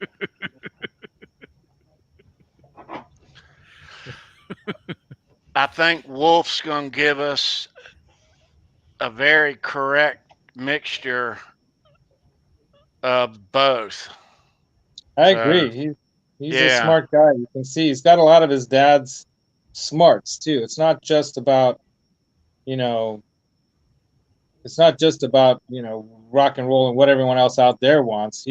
But at the same time, he's he knows how to sell an album too. You can tell he's learned a lot from his dad and from his uncle and probably even Dave and everyone else he toured with. He probably learned, quite a bit from them because they all have a different perspective and he probably took in a lot of that, and then with all the other engineering experience working around, 5150 and all that, probably just hanging around. You can imagine, Johnny, right? Just being in 5150 in the engineering room all the time and hanging around like a kid. Your dad is EVH and you're just hanging around there all the time. I mean, how can you not absorb all that stuff? So you guys, he's got like a master's degree. He's like a doctorate level in all you guys that stuff. Can't even imagine all the stuff that Wolfgang has learned growing up in that studio. I mean, when I was living at Desmond Child's house, that was my first time seeing Pro Tools. Right. And being in his home studio where I did a lot of recording and stuff, and that was only like 9 months of my life. But for Wolfgang, and it's so, I was thinking about this earlier. It's so weird. It's so weird because, he's 30, right? Yeah. Or he's 29, 30? 30. He's 30 years old, but people, a lot of Van Halen fans still think of him as being 8, as when he being first came out on stage, maybe 16, maybe, and it's got to be so weird, but no, the education that he got from growing up with Edward Van Halen as a father and in that studio every day, watching Edward work, watching him, everything all the stuff that all of us could only dream of seeing, he grew up with, and for him is just normal. For him, that's how it is, you know. And it's like all these haters, all these people that just give him just all this hate. It's like it's just jealousy and immaturity, and sometimes people just want to, you know, gain some notoriety. It's just like that guy who went after Rob Chapman. Remember that whole thing? I mean, what the hell? No. I mean, it's just like if you can't make a name for yourself on your own, you got to go make a name for yourself by going after other people. That's pretty freaking sad. Mm-hmm. It's lame and sad, but I understand that's short-lived. Yeah, that only lasts for like a little bit, unless you're the guy that got Lennon or that got Reagan, you know. Right. Then everybody knows your name, but you're put away for the rest of your life, you know. But well, that's the point. Is that from a psychological perspective, from what I've studied, I understand that sick mind, and I can understand how those people can get that way. And you do have to be careful, like you've mentioned lots of times, Johnny, about, you know, this platform is open to everyone in the world, and you never know what sicko is going to want to like target you. And that's the one thing about, you know, EVH even, and you know, his family, and why they were always so tight-lipped and close-knit, because they know the more open you are, the more you open yourself up to those nut jobs. And that's why, you know, I think Wolfie, or Wolf, you know, I like to call him Wolf, and that's what he's kind of going by now. He calls himself Wolf on the video, right? It's really cool. But, you know, you gotta also, they all do. Yep. Exactly. Yeah. You see, there's you know, there's several of them. Yeah, and that video just I loved it, because I knew as soon as he walked in and he saw the other guys, the other wolves and everyone, I'm like, oh, I get what he's doing here. He's showing everyone that, hey, I did the entire thing myself.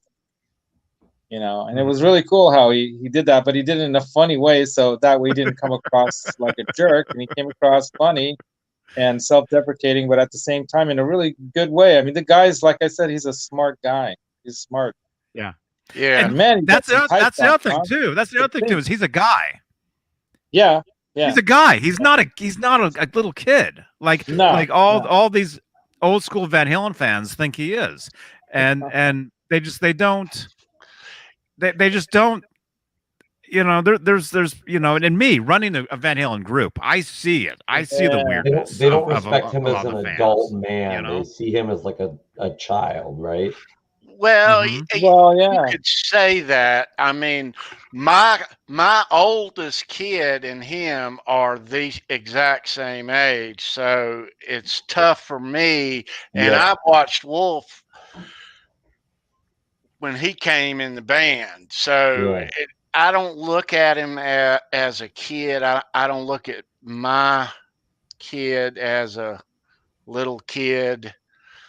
Although he is my baby, but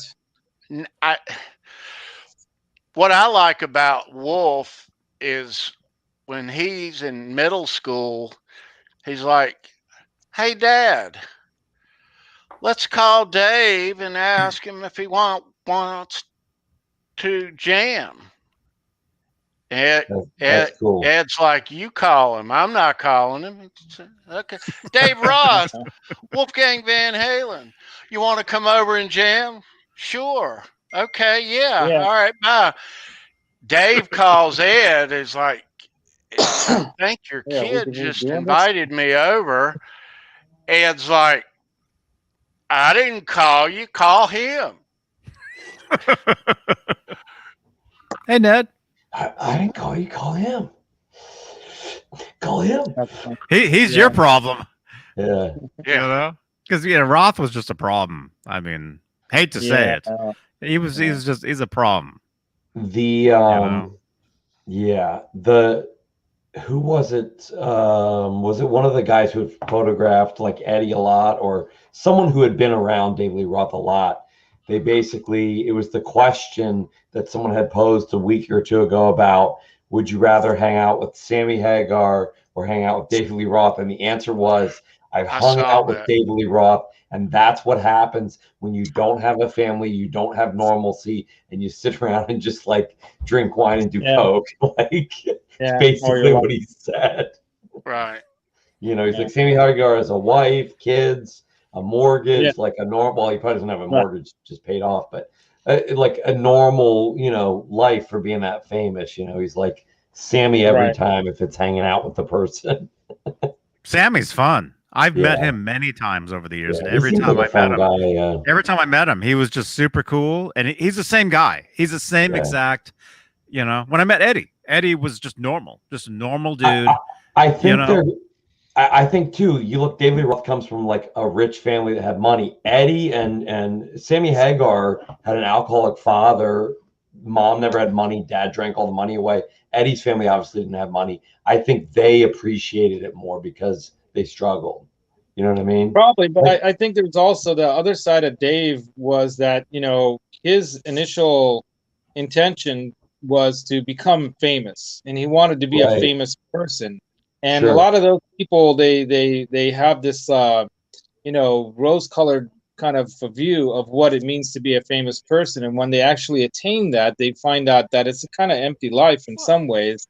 And then they sometimes become the persona that they've created to get there, and then they have to be that person all the time, and they don't really even know who or what they are. And that's I hate to say, but that's what Dave did. He never married. Yeah, sure. Really good point. So he became that just a gigolo persona, you know. I mean, and you know, when you're 70 years old, it's not as cool as when you're 30 or 40, even. You know, right.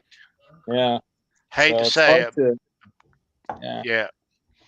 It's hard to be that person. I always would, you know, it'd be nice to have a candid conversation with Dave, you know, and just say, you know, mano y mano, kind of without anyone ever knowing, you know, just to would you be able to have a candid conversation with the guy, and then would he be different or would he not? He wouldn't be anything. He wouldn't be anything but what you know. Yeah, and that's why when he's behind a camera, he's on. I think he'd be quiet, probably. I think he'd actually probably be really quiet, like introspective. Did you guys ever see the video of him eating the salad? Yeah. No. You saw that, like at an airport, somebody was just filming David Lee Roth just eating. That like years ago. Remember that? Weird. That's what made me think that. It was just like, give me a moment to myself, you know. Right. I'm just trying to have a salad here. But it's funny because that's the difference between actors and musicians. Don't you think like actors get to become a different character and they can then be themselves, you know? Or they can become like Jim Carrey and go off the deep end for a while and then finally make his way back. Well, it's a way to maintain, psychologically, it's a way to maintain your privacy as well, though, because you're bifurcating your existence into the person on the screen or on the stage or on the mic and the person who's with their family and their daughter and their, you know, mom and, you know.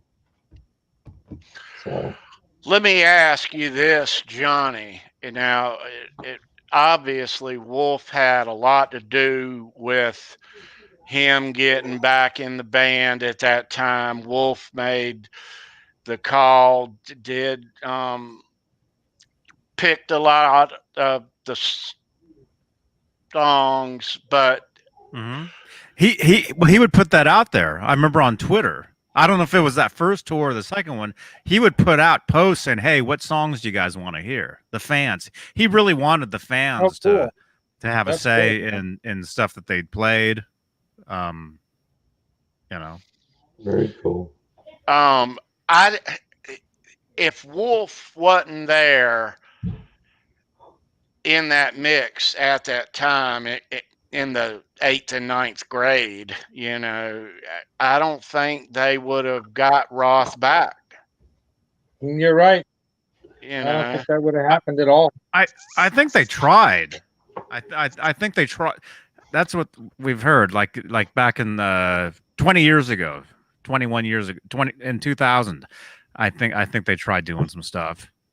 But I think the having Wolf in the mix made it fun for Eddie, whereas it wouldn't have been nearly as fun for Eddie if his son wasn't doing it with him. He probably would not have wanted to keep doing it because he would have there wasn't the same draw, you know, jamming out with your kid for several, you know, years like that, or however long they, you know, played those live shows back then. Because I'm not as much of a EVH nerd as you guys know, you guys are, that, right? I've recently come back into really realizing what an awesome, not just talent, but an effect on music and the industry and everything that Eddie was. And so I'm really a new fanboy in a way. I'm not like a wagon, what do they call that, bandwagoner. I'm really on board, big time. I mean, no one's gonna be like making up a Frankenvan unless they're they're really on board, right? The Frankenvan. Yeah, the ladies and gentlemen, the Reverend Kurt 5150. I can't wait to get in. I can't wait to get in the Frankenvan, Laz. Yeah, it's gonna be awesome. Nice. We got to make that happen, man. And I think that it probably more likely will be next year rather than this year, only because of partially COVID, like we were talking, and we really want to hit up a lot of places. But it'd be nice to really plan it out well to where, we can get into or get to places that maybe if we had enough planning, we could really make happen. And then on top of that, I really want to get that thing set up right. So it'd be, comfortable and all. But right now, it was an old work van that's barely running. I'm a decent mechanic, but I do better pushing than fixing. So either way, I can help. I can do all right too. I had a year of auto shop in high school. Well, you guys got a party going here tonight. It would be nice to kind of get it really road ready for trips like that, because one of my other crazy plans was to, go out to Summer NAMM this year, but fly out and just, hang with some people I know out in the area. I have some friends that live out that way, and, we could like hang with some of them and then make it to some of the other stuff going on. But it's more likely it's going to be next year that, I could probably still try to pull off a Frankenvan, ride down to LA this summer too. But to really make it comfortable, to have more than one person along, because it's got 2 seats in it right now. The rest of it's all emptied out. It's got it's cargo, right? Really, for like work. It doesn't matter though, as long as it's got the stripes on it though, right? Yeah, that's the thing. And so, but before I put the stripes on it, I want to give it a decent paint job, because right now it's not in great shape. And the back, there's like a rear door that got damaged and a quarter panel, and it would be nice to get that fixed before I paint it. So there's like all these little things. Exactly, Johnny. So there's all these little things that would be nice to get fixed properly. And then it would be nice to get like a bucket seat, additional bucket seat in the back, so that we can take maybe another 2 people along. And that, then it would be ideal. But yeah, if it was just me and Kurt, we could probably do it this summer, just me and him, if I got it painted and striped up, and we can just head down. So when we do it, we'll definitely have to vlog either 3 times a day, twice a day, or once a day. I think it'd be fun. Oh, for sure. It would going to In-N-Out Burger, wherever. Right. Krispy Kreme's donuts for the morning breakfast. Oh gosh! We'll have to have the Pasadena. Where did they have the famous EVH, the famous Van Halen McDonald's location? We got it there. Oh, yeah. So I think that was in the Midwest. That picture. Oh, was it in the Midwest? Johnny? Oh, okay. Yeah. I think it was in. Somebody sent me a picture of it, like now. Oh, cool. Renoff, maybe? It might be in like Ohio or something. Yeah. See, that would be Midwest perfect. somewhere. Yeah, because I've got friends in Ohio. I used to live in Ohio for 3 years. I lived in Ohio. I lived in the Cleveland area in North Royalton, which is the west side, southwest side. And then I lived in Blue Ash in Cincinnati area, what we call Cincy. So it's funny in that photo, if you guys know it very well, David Lee Roth ordered a Big Mac, and Eddie ordered a fish witch. Fish, yeah. Fish, going back fish to fillet. his fish fillet or whatever. Apparently it was Crestwood, Missouri. Someone Bent Tom, you are the Crestwood. striking of the keyboards. You're like faster than Someone under Bull. you ever watched the Bent Reddit Tom. under yeah. Bent Tom. Have you ever watched the it's R Van Halen, the Reddit for Van Halen? They get deep on there, and a guy did it with Google Maps and figured out the exact one it was. Here it is. This is what my ground computer's control, doing right now, by the ground way. control to Bent Tom. That's my laptop right now. Trouble. Oh, man. He may not ever restart again. So yeah, he ordered the fish fillet or the fish witch or whatever it was called. Everyone always, thought they were eating cheeseburgers, but Eddie, Tony, going back to his Scandinavian now today. Yeah, going back to Scandinavian roots, having that white fish fillet. There it is, there. Today, yeah. Doesn't look like that's much. Way out. I can't see any of this stuff because it's all just a frozen screen from the beginning. Well, lads, it's way out of our way. Jump back out and jump back in again? What if I jump back out and back in again? Yeah. Let me try that. My work. Ooh, I like that. Got a 78 there, huh? Yeah. Original Frankie. Nice. Nice. Looks good, man. You make that, Kurt? I did. This was my first guitar. It's actually a Kramer Focus that I purchased in 2002. It used to be maroon. Yeah, this was my first EVH build. Nice. Nice, man. Nice job. Looks great. Thank you. What's Sounds yours amazing. looking like, Tom? I was going to tape it up today, and then I was doing some artwork and working on some other stuff not related to anything to guitar music. You got it nearby? Yeah, I got it over here, but I didn't tape it up yet because I couldn't paint it today because it was torrential rains all day today. Once I get started on a build, Tony, I'll go full bore until it's done. Like that one took me like 2 weeks to put together from start to finish. Yeah. See, now this looks red, but it's not the same. It's like a pinkish, but it comes off red because it's like almost like a neon pink. Yeah. Mm-hmm. That's cool. Yeah, but then it's going to have like a teal over top of it. I don't know how it's going to come off on camera, but it's going to be almost like Miami Vice colors. Oh, cool. I'm back. There he is. Somebody sent me a text. They're saying tell Kurt to show the Polaroid. The what? The Polaroid. Polaroid, maybe a picture of a Polaroid. The Polaroid of what? This? I don't know. Tell Kurt to show us the Polaroid. That's what they're saying. That's my oldest daughter. We your daughter, right? Before Seahawks game. She's a junior in college. But I guess that's a Polaroid. I think that's the only Polaroid I have in my house. Yeah. Hopefully it's not some stalker, Johnny. She's you never know.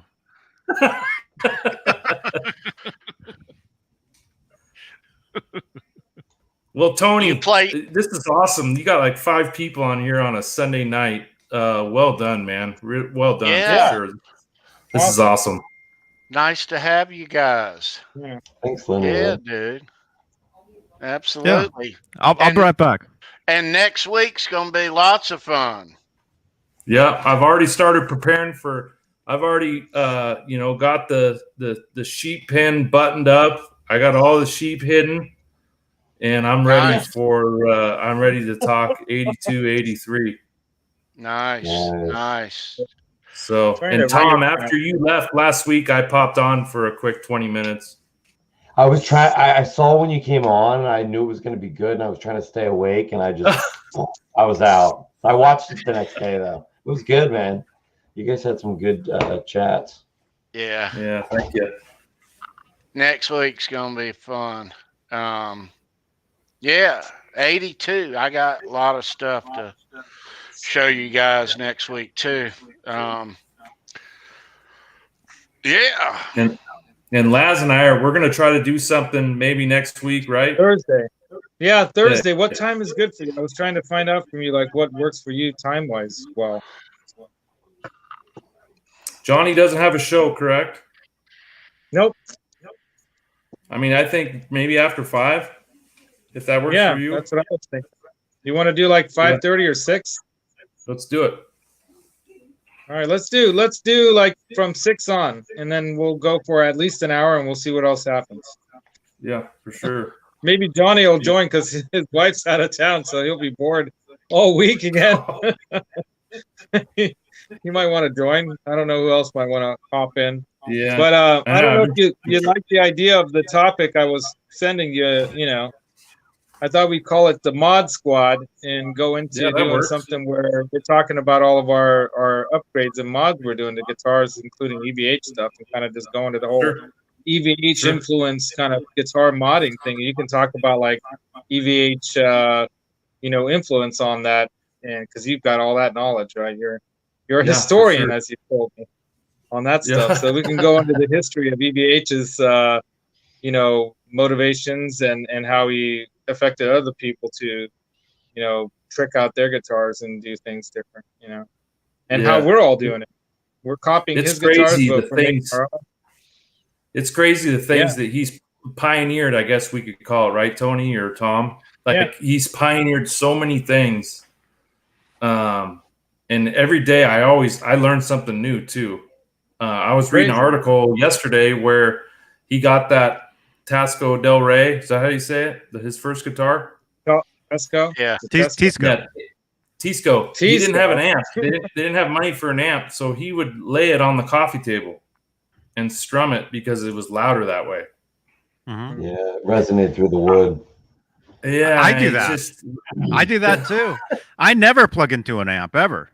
I lean it on I built my own coffee table, but I lean it in because it's a solid piece of like poplar, the coffee table surface. And I just lean it in. Is it basswood or poplar? Let's dive into it. Let's cut a chunk out of it and really. We're gonna have to find out. Just take a sample. It's funny though. I was talking to my mother about.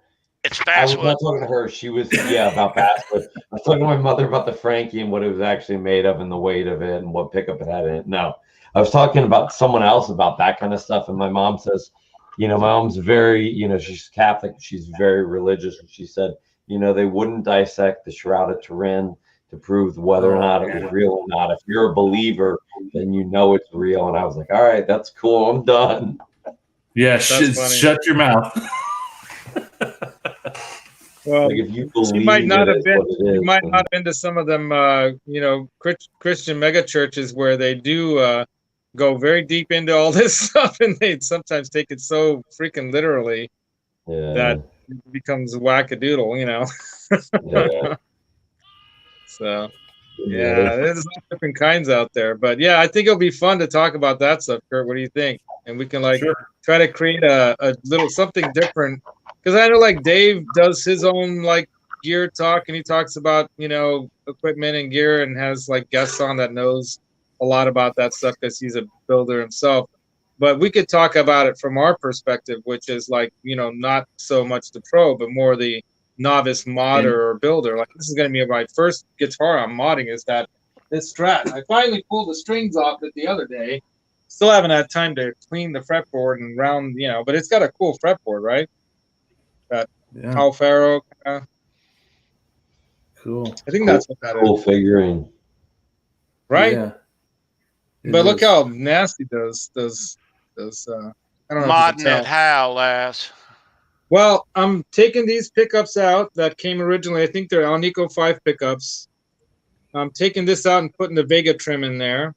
I'm putting the vine. I'm repopulating this whole thing with a new pickguard with new pots, Born CTS pot. Well, actually, I think it's CTS pots for the tones, 250Ks, and then a 500K low friction Born's volume. Yeah, those are amp knobs.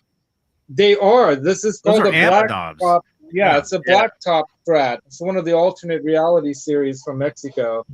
They And did that put one time. Yeah, so you have those like witch hat or whatever you call those kind of, And Johnny, this No, whole bill Fender was all, blackface radio knob. this I'm whole bill putting a was all temp switch sparred. on it. I was gonna say this Tessie whole bill was switches sparred on on the it. fact that you won those pickups from Johnny's New Year's Eve show, right? Yes. Yeah. So I Halloween won show. the Vinum Halloween? pickups. They're upstairs right now. The Halloween show. Where is Yeah, it? Ben Tom should have won Wake 'em first up. place, in my opinion. Oh yeah. He had the best video.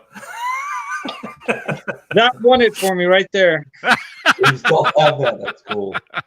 This is the Barbara Papa, Gene Simmons, Wilford Brimley costume that Roxy wore, and she won me the Vinum pickups. Tom And had then my I've come vote up- for number one.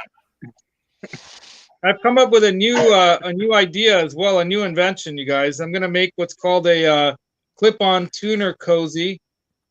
Oh no. You can have your own custom characters that you can slide onto your clip-on tuner. It's made out of foam. It could be a Pokemon Skins? or a Barbara Papa, and that way you don't have a tuning. dorky-looking clip-on tuner. You can actually have something cool like that, I want Skin it. David Crosby. Mad tuning. What I liked about Yeah, we'll the have a- Halloween show was as long as 8 hours, Johnny, It was long. almost. It was over. Yeah, That- something like that. Yeah. Even up to the end when they're calculating who won what and the prizes, Mancuda is still in character all the way to the end. That was so funny.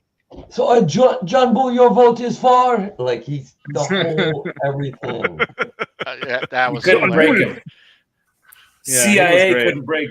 couldn't break him from Nah. character. Yeah, It was classic. it That was. was a great show. Absolutely. It was getting a little crazy. I thought at some point, if John Bull had a nuclear missile he could launch at Johnny, at John Mancuda, he would have launched it. He would have Glad launched it's not it my just to end the show. Oh. He would have launched that thing just to end the show. He was like, We were just talking about how there's guys down the street in a van listening to this. oh man, that's hilarious. They're probably remote at this point. Anyway, yeah. Yeah. So good times. I So, wanna- talking about modding guitars and talking about Van Halen's influence on guitar mods and we'll try to come up with something every week, something different. Yeah.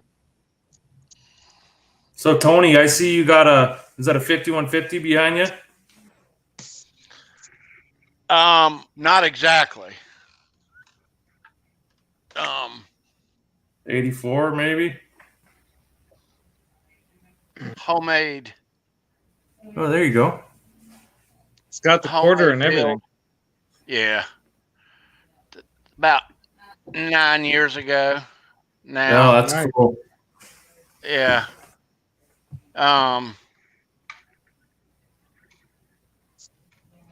Yeah. Turned out okay. 9 years ago, man. We didn't know a lot 9 years ago. No. Yeah, I'll be right back. Give me a second. Tony, have you done anything to your purple Kramer? I have The not. one you unboxed. You I haven't? have not. Now that we're lifting, COVID crap and getting out in the world, I'm going to carry it and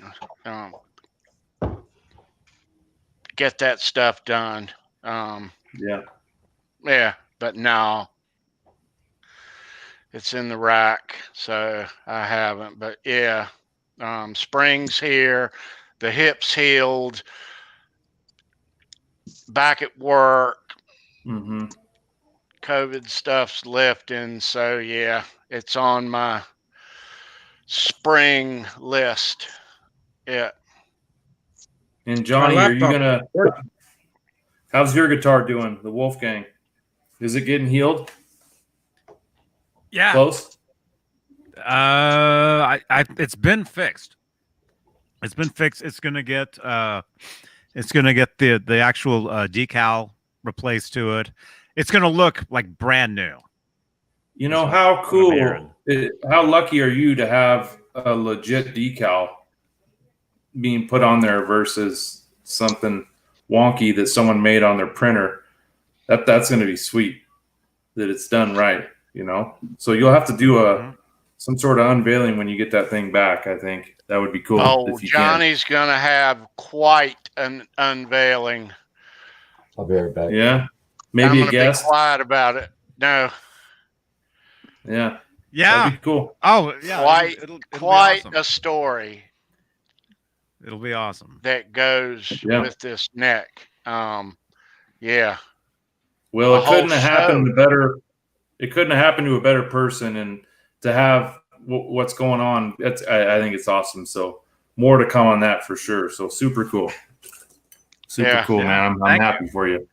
Yeah. Yeah. I don't know what would happen if I had one of my guitars fall. Ugh. I should break the rest of them, huh?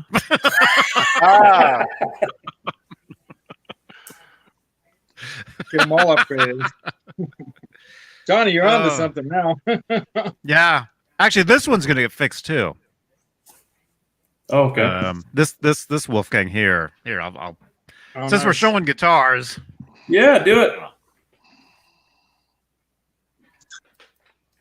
This is a Chinese Wolfgang special body, Chinese Wolfgang special neck. Awesome. I haven't played this guitar in years because I had everything. Well, I had the bridge transferred onto another guitar, the one that's like bare wood looking. Mm-hmm. The naked. Yeah, the naked chicken chalupa. And here's something people don't know. Actually, I'll say this. Tony, Tony, stuff I don't say on my channel, I'm giving you the good stuff. The original pickups that were in this guitar originally, when I built it, were given to me from Chip Ellis. Oh, no way. From his bench.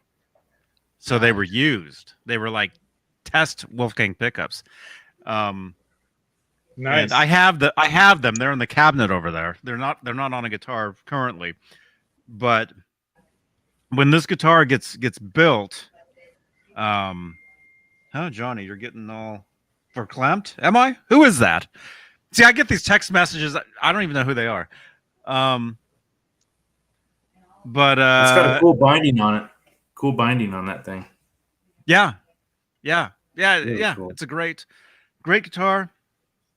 Very slick, slippery. You know, because it's the what do you call it? Yeah, I'm gonna exit you guys, and I'm gonna come back on my laptop. Okay. All right, lad. Is it satin? Satin finish? It's satin. It's satin. It's got an EVH decal from the EVH NAMM booth, 2013. I grabbed the entire stack of them. I still have them. So you have pickups for this. You have pickups for this guitar. Technically, no. Have you seen No. Have you seen the P90s that fit in a humbucker pocket? Yeah, I have some. I have some in my 335, but you can't.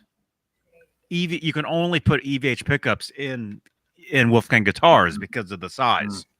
Nothing else will just fit right in. Although I'm thinking I would like to get the EVH chrome covered Wolfgangs and have the chrome pickups. I have a bridge I bought from somebody. Oh man, we're going on 2 years or 3 years now. You know, this guitar's been out of commission for a long time. Anyway, this is the neck that Jay Hannon gifted me. Oh, okay. So we know would be cool with P90s on that thing. Messed up. It's messed up in here. So I have it. It's on, but it's going to need some shimming. Right. With the Tunematic bridge, you're going to do the stop tail bridge, right? Yeah. Yeah. You should be able to get the right height versus a Floyd. So I think you'll be okay. And obviously you won't know until you put it on there, but I think you'll be okay.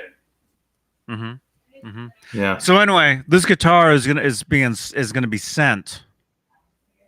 I'm gonna save it. I'm not gonna tell you. Yeah. But this fine. this guitar is gonna be sent somewhere, and it's gonna be built and then sent back to That'd me be cool. as a gift from one of my viewers. And so I want to thank whoever that is. You know who you are. So Enough said. It's another story. It's another cool story of just it could be another show. Save it. Yeah. So thank you. But anyway, this is great guitars. These are my favorite guitars. I've said it for years. You know, that's so cool. Yeah. Nice. Mine, Tony. My next purchase is going to be a Wolfgang. For sure, hands down. I'd like to get this. I'd like to get the satin red one. Find one, used. Yeah, those are cool.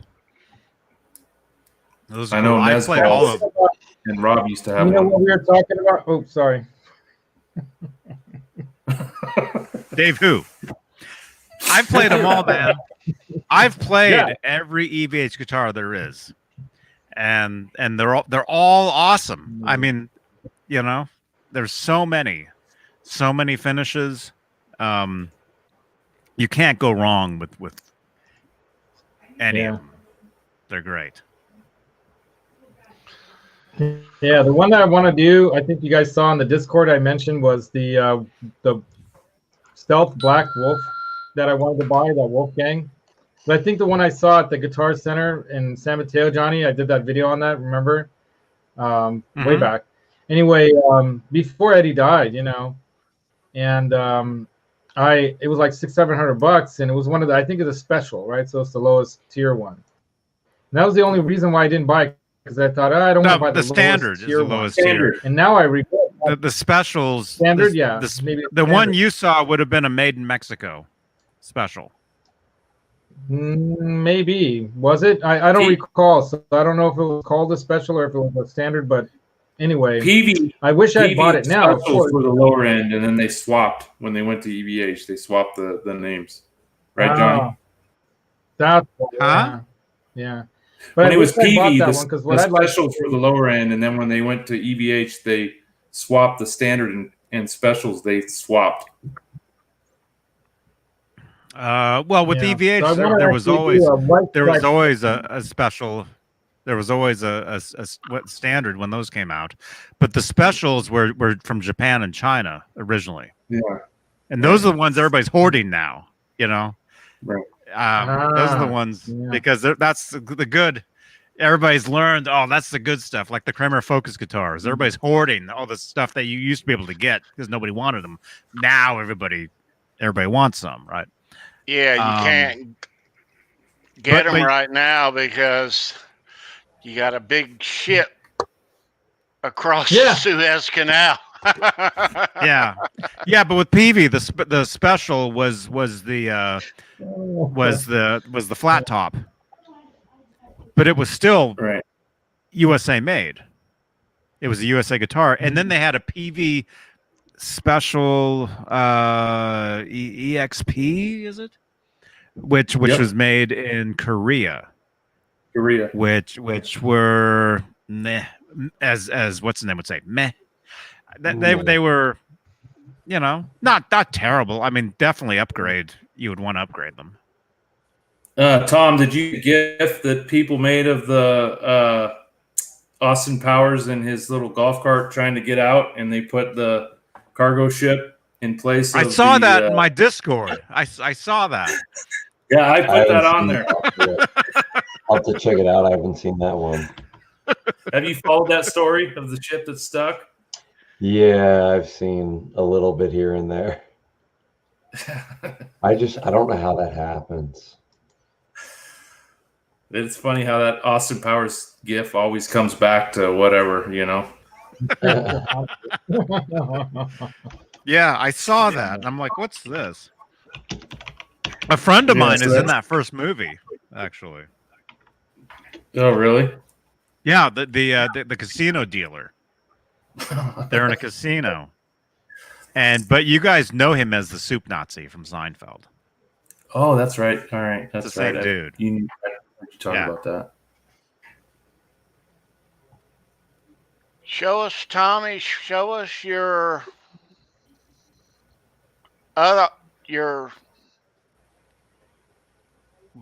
build from a couple of years ago. Oh, okay. The original Frank. I was trying to find that. I'm looking at that GIF. Yeah, it's like a ship with all the cargo. Yeah. So have you seen, Johnny? Have you seen the story of that ship that's stuck? No. So that ship's stuck in the Suez Canal, and it's blocking all the cargo from coming from China to the West Coast. Yeah. Nice. Oh man, that thing's awesome. I love the relic job you did on the sides. Yeah, I do too. Yeah, right there. That's awesome. Whew. That looks killer, dude. Yeah. Killer. Yeah. I checked the other day because I wasn't sure. I was like, did I have the D quarter? Because I have a bunch of 1971s on my desk. I'm like, oh no, that's the one I used on there was the D. So, but I didn't put the reflectors on the back. I still have them sitting in my basement. But every time I go to put it on, I'm like, there's, I guess, correct versus so much stuff's wrong on mine that I don't know. It just feels uncomfortable to me to have those on the back. So, you know what? You're right. It's so hard to do something because immediately someone's going to tell you that it's not right. And to me, you just got to say, hey, this is a tribute guitar. This isn't an exact replica. Yeah, if I was trying to get as exact as possible, I would have just saved my bucks and tried to find whoever could make it the closest, accurate. That's one. nice, though, Tom. Thanks, man. That is, I think anyone that puts together a striped guitar, no matter if it's correct or not, I admire them because one, it takes balls to stripe a guitar, and two, the art piece and form of it, I love, and I don't even look to see if it's correct. That doesn't matter. I'm the same way. I mean, the 23-year-old me would have been like, "Oh, you got that wrong and that wrong and that wrong," but and I get that people that feel that passionate about it. Nothing against that. I'm not knocking that. I'm just saying, for me personally, it's like same as you. I appreciate that someone nerded out that hard that they made the effort, because just to get even reasonably close, it's a lot of, even now that there is stuff online. And when I did that first one, I did that 12 years ago.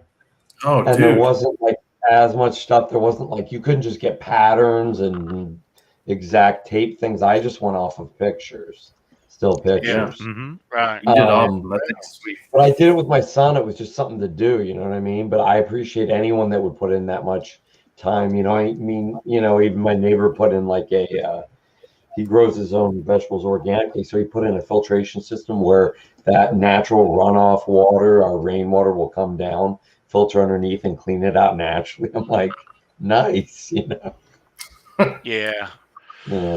That guitar, though, looking at each year of that guitar, and I've watched Ed play that guitar close up many times, and we'll next week I'm gonna show you some stuff off of that. But looking at how it began as white and black, and then the red, and how old it got, and how it looked last year in the Met, Mm-hmm.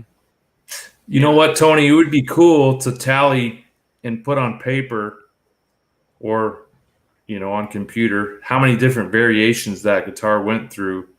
Paint job, pickups, necks, pick guards, whatever. Like an evolutionary kind of. We did that years ago. Oh, you did? Yeah, we did that years ago. I can't even think. It's been 20. So long. Over 20 variations. If you were to count the variations, over 20, definitely, yeah.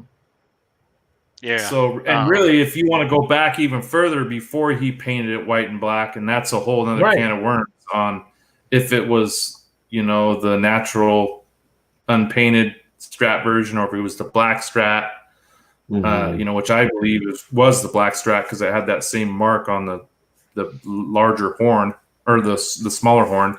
But you could even get even more variations going all the way back then, Yeah, for sure. Yeah. And then Eddie, he treats it, he tosses it in the back of the pickup, tosses it on the couch. It's like it's a piece of equipment to him. It's not a piece of art to him. That's the other cool thing about it. Yeah, it's art to us. Not right. Yeah. Yeah. But it's amazing that paint lasted as long as it has. That's incredible. I know. Without a finish. Because of all the outdoor stuff and all the sweat, beer. That's why parts of it are pink. Cigarettes. Yep. Because of the sweat. Cigarettes. Yeah. And you got to realize, Johnny, he played it on stage, right, for 2 hours? But that thing was around his neck for 4 hours to 5 hours backstage. He didn't even take it off. He wore it, for 3 or 4 hours before every show. Mm-hmm. Yeah, but if you look at a lot of the backstage stuff, a lot of real musicians, not me. I'm not a real musician, apparently. According to the guy last night. Who said that, Johnny? I didn't hear this because I missed. We had some troll was in there from the beginning. But don't even give him the satisfaction. He was using the whole thing. I mean, don't even mention it because that. No, normally I wouldn't. Normally I wouldn't, but it's like I called him out a couple times. I gave him my number. I'm like, hey, call me. Never did. Twice. I'm like, call me. Let's talk. Never called. I'll meet you in the parking lot. But hey, I'll be right back. Okay. All right. Who said that? Laz. Oh, that guy. But the thing is, a lot of musicians, they have warm-up guitars. So that's why you see the pictures of them backstage, and he's playing, the taped up guitar or the bare wood guitar or just, even up until the last few tours, he's playing a different Wolfgang. He had a striped Wolfgang as a warm-up guitar on the last tour. He had a Stealth that had black stripes on it. So the Frankenstein was his main guitar for those certain tours, but backstage he had other guitars that he would warm up on because you don't want to. Thing is, you don't want to play a guitar too much, and have and wear the strings down before the show starts. Yeah, Yeah, you're right.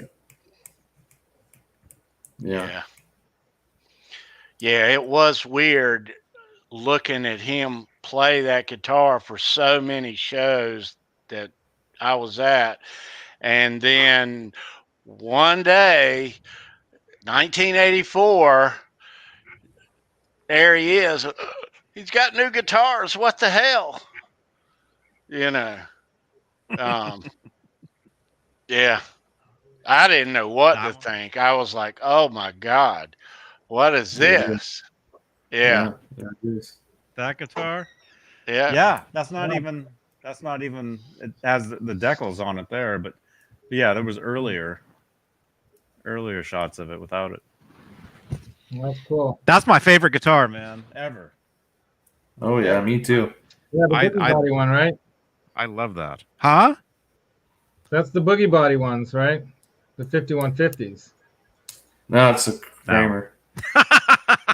Is it? Mine. See, I don't know this stuff. You guys. Laz, That one right Laz, there. when we go on this trip, I'll school you on everything. Hopefully, this old 50-plus-year-old brain will absorb it.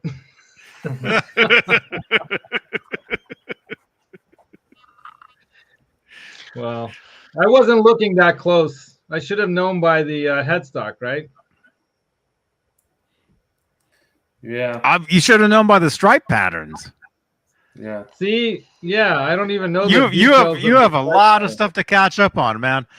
You know, Dude, me and we were talking about this stuff for a lot of years, and it's yeah, you guys should know that in the by the mid to late 80s, I kind of got out of all that.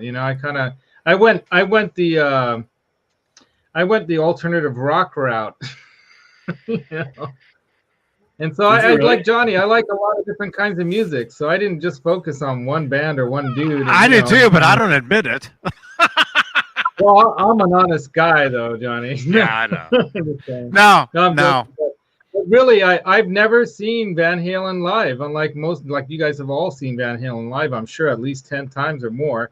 The one show that I went to, my cousin, this is the story, that my cousin had the tickets locked in his friend's car that he came with him, and he and I were partying a little extra in the parking lot because my cousin Art just likes to party, and I was always his buddy.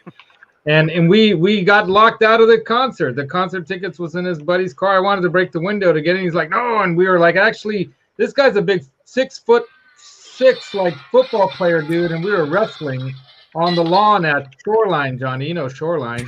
We were wrestling on the lawn. I was trying to wrestle him into, like, I was going to try to break in the car, and he was grabbing me and throwing me down on the ground. We were wrestling and everything. And it was terrible. And we drank this whole bottle of schnapps. And then I drove home. Yuck. What show was this, though?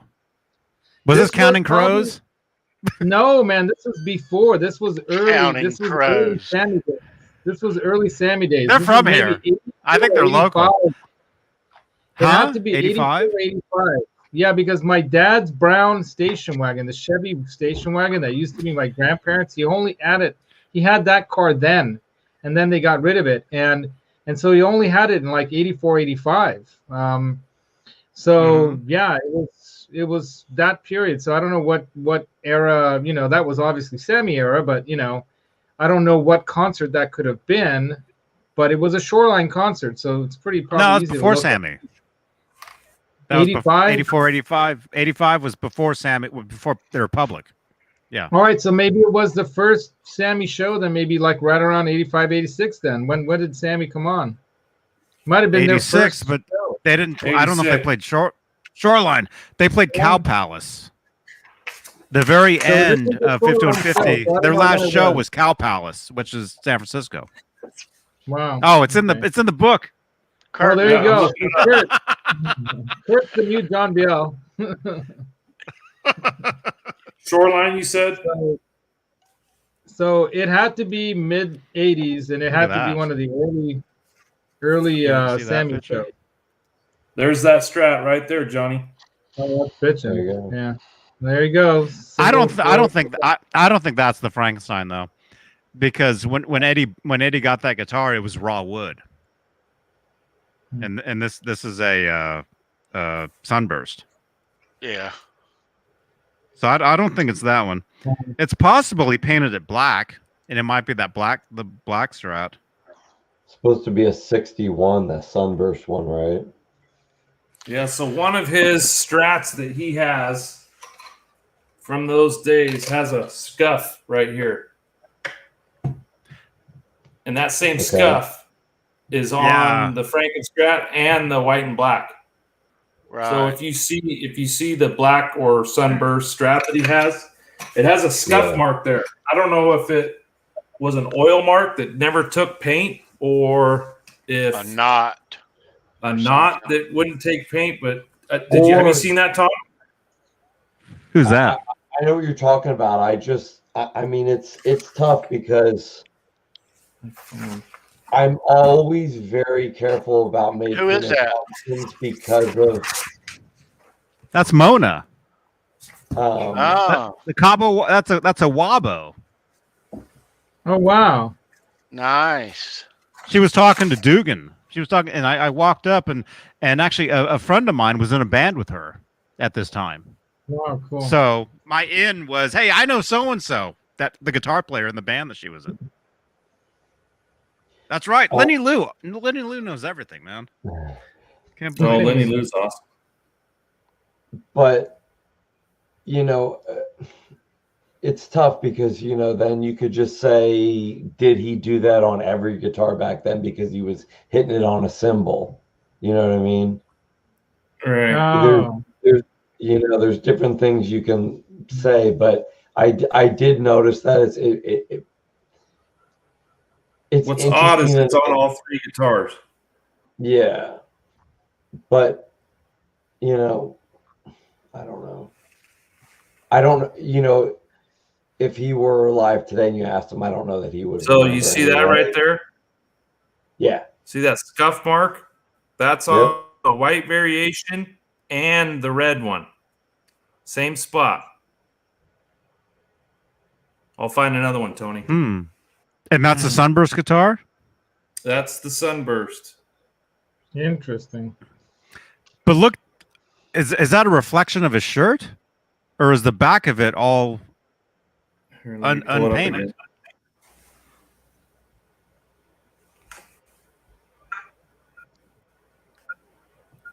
Is that a reflection? It's like a square. That's a reflection. That's got to be. It could be. Yeah, That could be a That's a reflection. reflection on the back there. He's got his hand on that whammy bar, just going to town, though. Yeah. Have you guys seen that photo before? Mm-mm. Yeah. Look at that. Yeah, that one I have. Yeah.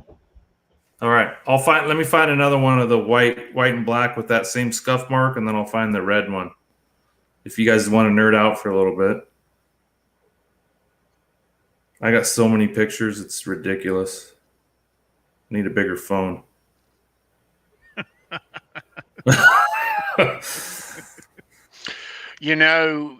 I hear you guys speak of Walnut Creek often, and it's interesting because our local outdoor shed here in Raleigh is called Walnut Creek Amphitheater. Yeah, I've heard about that. Yeah. Yeah. So. Yeah, but out here, Walnut Creek is a town. It's an actual city. Here's another one where you can barely see the scuff mark down on that horn. And you can barely see it. Yeah. But look at it's got a humbucker in it and a rosewood neck. Yeah. And it's at an angle. It's still got the single coils in there too, right? Yeah. That's interesting. Rosewood neck, yeah. Maybe I should save this for the show, Tony. There you go. And then you can see the scuff mark right there. See that?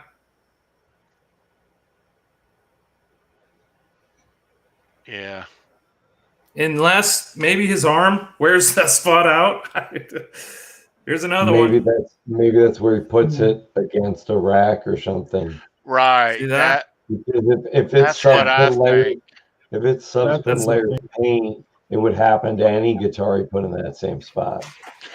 Kurt's point, though, is there is from black and white to white, black and red, that there are key spots in the wood that you can see that that it's the same, the same guitar body. Yeah. Interesting. I'll put some photos together that we can show next on the show we do together. We can look at that. We'll save it. Yeah. More to be determined. More coming up. Yeah. They call that the teaser. Yeah. Yeah. Awesome. Yeah. Yeah. Lots to show you next week. I've got shots of that guitar that are equally as close as that I took myself. That's cool. And a lot of them too that we'll show next week off the Diver Down Hide Your Sheep tour. Cool. Early on in that tour. Yeah. All right. I'm going to bounce out, guys. Let you guys go. Kurt, I gotta get going too. always a pleasure. Laz, it's great to see you guys. Nice to see you. Together. You too. Music Therapy Laz, Reverend Kurt 5150. Rock you, is guys. already sleeping. All right, guys. Thank you. We will see Kurt next week. Yeah, so what time is it? Oh, it's almost 1 a.m. And I got to get up at It's almost 5 10. a.m. It's only 10 to 10 here. How time flies when you're having fun. Holy moly. All right, kids. We're going to wind it down and call it a night. Johnny and Tom, nice to see you guys. Enjoyed it. Laz, Nice to see you. nice as well. to see you, dude. Thank you. And Roxy. Roxy there or Roxy in her? Rocky's sleeping. You know that one? You know that one, Tom? Roxy's sleeping.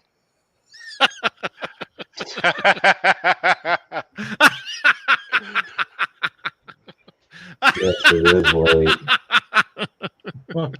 That's great. I never got that one. I never understood that. But Hey, do you guys know this one? We'll end it with this because this is going to really shock Oh, no. a lot of people. All right, here we it's go. gonna stand up. Oh no! Oh God.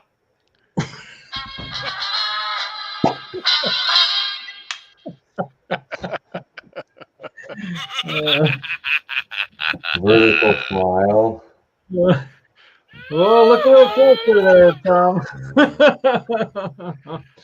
Oh my God. All right, guys. Any last words? Everybody, go to johnnybean.link and follow and like everything on there: Instagram, Twitters, Beane TV. Facebooks, YouTubes, all of it. Buy a T-shirt. Please like me. Please like me. I'm not a real musician.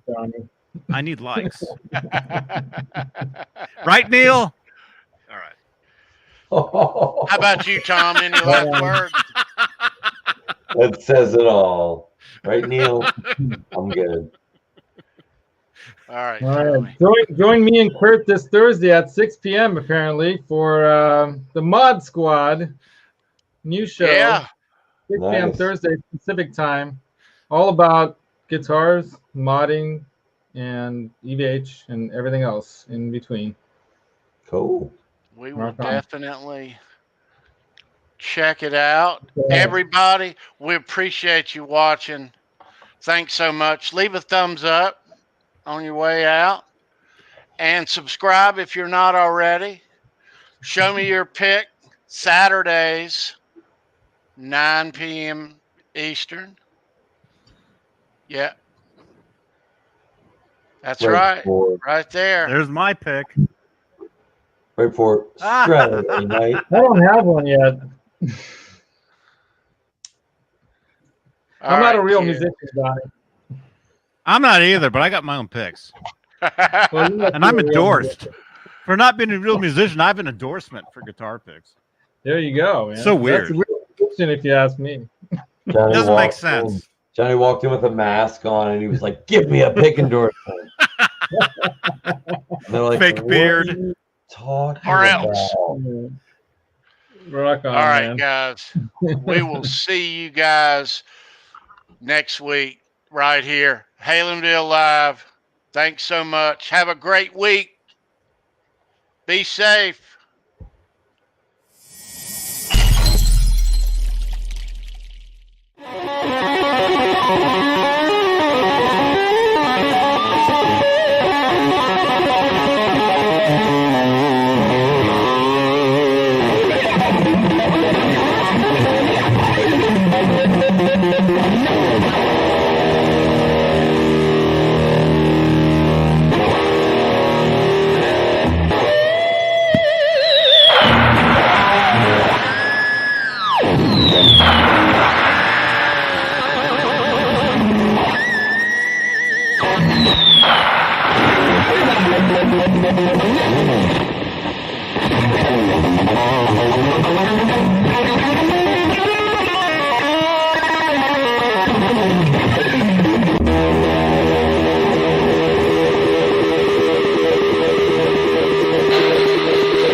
Oh my gosh. The explosion. Dang.